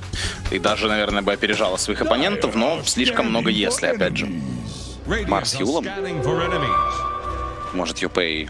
Ну, нужна помощь. Да, он МК сам не потянет, это точно. Более того, МК, скорее всего, развернется, и вот МК его в соло может вполне убить на этом этапе игры. Так, арена есть. Есть стан. Много урона заходит по МК, но нужна поддержка. Долго очень летел Плейхард, хотя здесь есть Раппи рядом и убивают Манки Кинга. Теперь можно что-то сделать с Бэтрайдером. Ультимейт от Ланема прошел, раскастовывается, не раскастовывается все-таки. Эпицентр от Кинга, XXS немножко больно. Прыгает вперед Папа под БКБ. Йопею больно, Медуза ультует. А ведь без блинка уже Вайталмом. И здесь станется Бэтрайдер. Феникс ставит свое яйцо. И сразу же Дебайл идет атаковать это яйцо. И можно ли разбить его? Можно разбить его. Размен 2 в 3. Шикарный для Неонов. Это то, что им было нужно. И вообще, это первая драка была от ASTER, где у них появилось 2 Blocking Bar'а на корах. Это лучший момент, действительно, для Неон. Придумать что-то интереснее, чем это, сложно. И получается, что вся эта атака от Марса на МК была не напрасной. Реально успел Сенкинг, реально успела Мирана. Они убили МК, и это послужило хорошим стартом для драки. Без МК не хватает урона коллективу ASTER. Есть такое дело. Будем смотреть сейчас, что будет дальше, потому что пока Неоны... Видишь, еще одна такая драка, и уже понемножку можно будет Астеров тоже подхоранить. New treasures.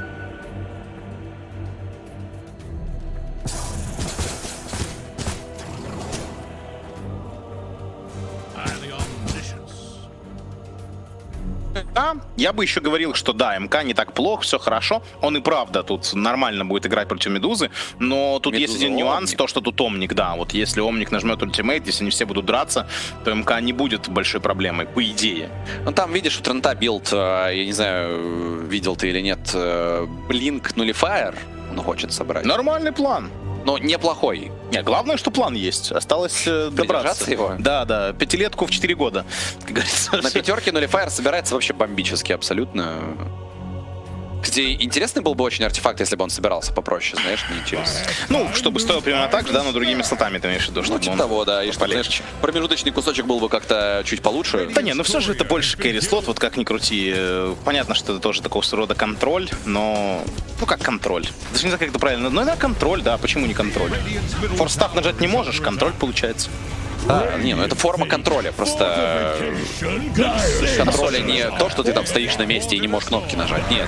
Ну некоторые, кстати, не можешь тоже, поэтому даже под это описание подходит, будет драка, возможно, не попадает первая стрела, Рэппи готов врываться, если что, вайталбум с БКБ, но можно не успеть его нажать. Аганим на Манки Кинге готов, но уже, конечно, вот из-за той смерти тайминги немножко отлетели. Блинк появляется на Манки. Да, он взял форстав, себя прикупил. Против XXS это хорошее решение, потому что под булвипом летит XXS. Тут пытаются догнать Медузу, но... Тут уже нельзя, потому что ты один рядом, и будет телепорт, и вот уже рядом все игроки. А вот это, кстати говоря, форстав-то сейчас вообще и спас Медузу. Да, без него бы, скорее всего, догнал. Слушай, ну он поможет тебе и от Манки Кинга где-то отойти, да, при случае контакта. Он и тиммейту может помочь. Это очень крутой артефакт, то есть неочевидный и саппортящий, но здесь неоном, знаешь, это, мне кажется, команды многие приходят к тому, что не всегда тебе нужно обязательно весь урон собрать на ключевых героев. Тебе важно собрать инструменты, которые помогут этот урон потом выдать. Ну да, просто иметь много урона, а выживаемости 0 не работает, потому что весь этот урон ты просто не нанесешь. Вот надо балансировать всегда между уроном и выживаемостью. Так, неоны на хайграунде пытаются что-то придумать, найти. Рошана здесь обеим командам, конечно, забирать не очень удобно и легко. ДД, кстати, будет у Йопа. Естественно, вот Мирана, по идее, по такой игре должна играть дальше на Медузу, собирать какой-нибудь Солар на себе, да? Он хочет форстав и Солар, да, все верно. Тут чисто должна быть игра на Медузу. Вот еще у меня вопросы по Сент-Кингу. А как ему поступать в такой игре?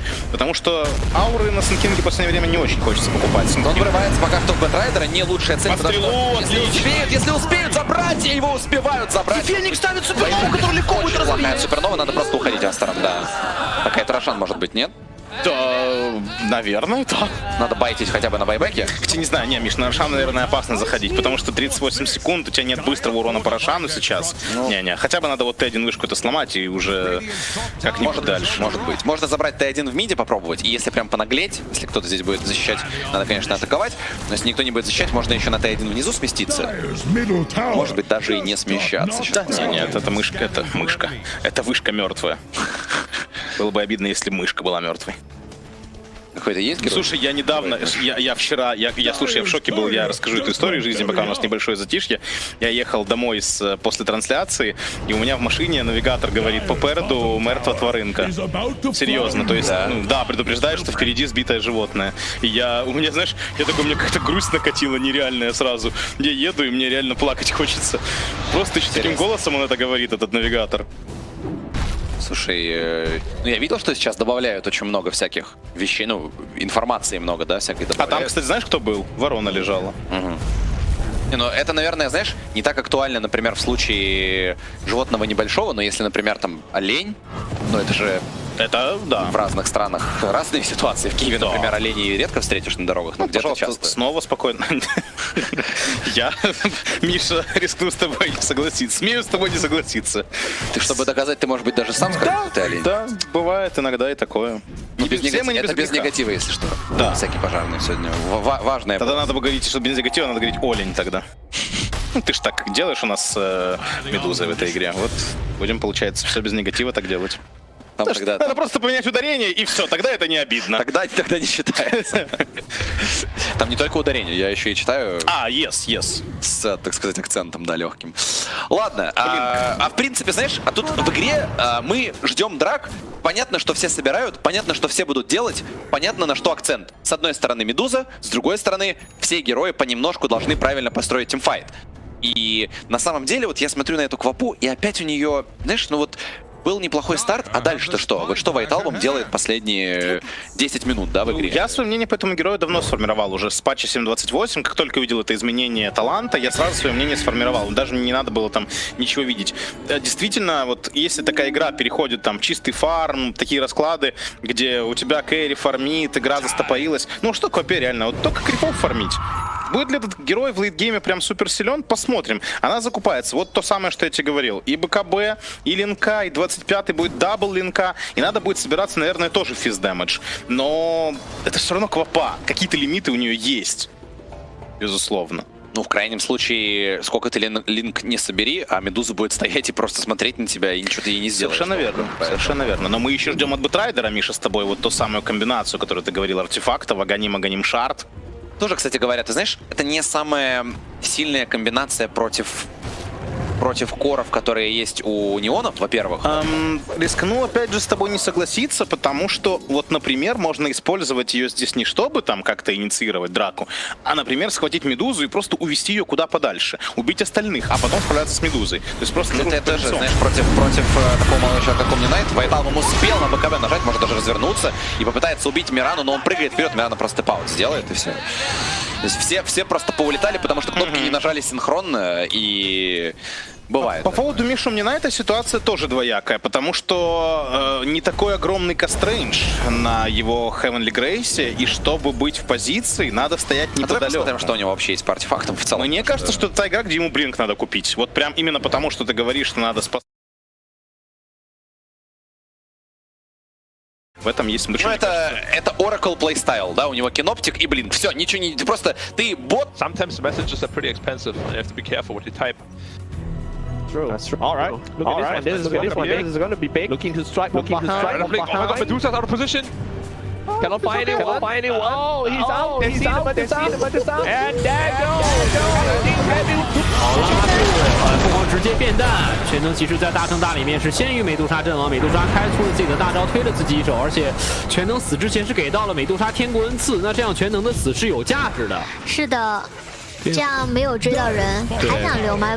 不是很好留吧？蝙蝠其实 BKB 一开，但是他没有大招的。他没拉也没火，美杜莎分身斧一开继续走，而且马尔斯手上是有大的，阿瑟人在追要被马尔斯大招断地形了。感觉阿瑟这几波打的有点急了，就是从下路那波开始就整个队就不对了，节奏乱了哈。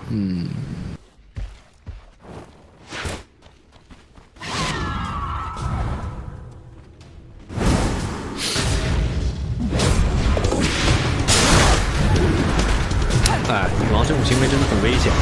Ну, Бэтрайдером не то ни тем героем поймал стрелу в итоге Мираной. И Сенкингу очень больно, Марсу очень больно. И тут Джейнюэл появляется, дает зачем этот ультимейт был Джейнюэл, он бы не спас никак. Странная история, но где-то, ты знаешь, сейчас Бэтрайдер спасает White Album. Да? Да, мне кажется, да. Ну, мне кажется, я вообще не понимаю, зачем нужны драки, в которых Медуза не придет драться. Но вы вот не надо эту квапу вообще пытаться поймать. Вы на этой квапе больше проигрываете каждый раз, когда пытаетесь ее поймать. Отпустите, ну, дайте. Тут она сама навязалась, видишь, и они повелись на это. Проигнорируйте ее, она же никого не убьет. Она ни Марс, ни Сенкингу ничего не сделает. Двойной урон снизу лежит, но Медуза не успеет и туда, и сюда, и везде. Пойдет, что ли? Не может быть такого. Стрела. Рошана. Хорошую такую помощь Астерам оформляют после неудачной драки. Как раз из-за того, что справа ромбиков не было, вот так подставиться очень здорово. А теперь ромбики справа есть, и Аегис есть. Это вообще, это супер победа. Так-то уже и Бэтрайдер аганим начинает дофармливать свой. Там немного золота остается, ну, половина, короче. Так, а он что-то другое, он форстав... он шард приобрел, да, похоже, сначала. Бэтик? Да, видимо, это шард. Да. Да. У него просто было там 2000 почти, и он... Мне кажется, нет ни единой причины собирать в обратном порядке. Да, ну, можно нажимать на своего товарища, на союзного героя Лассо, и 80% damage reduction и меньше перезарядка, соответственно. Там вообще очень маленькая перезарядка, на самом деле. Ну, 20 секунд или что-то такое, да? Да. Поэтому...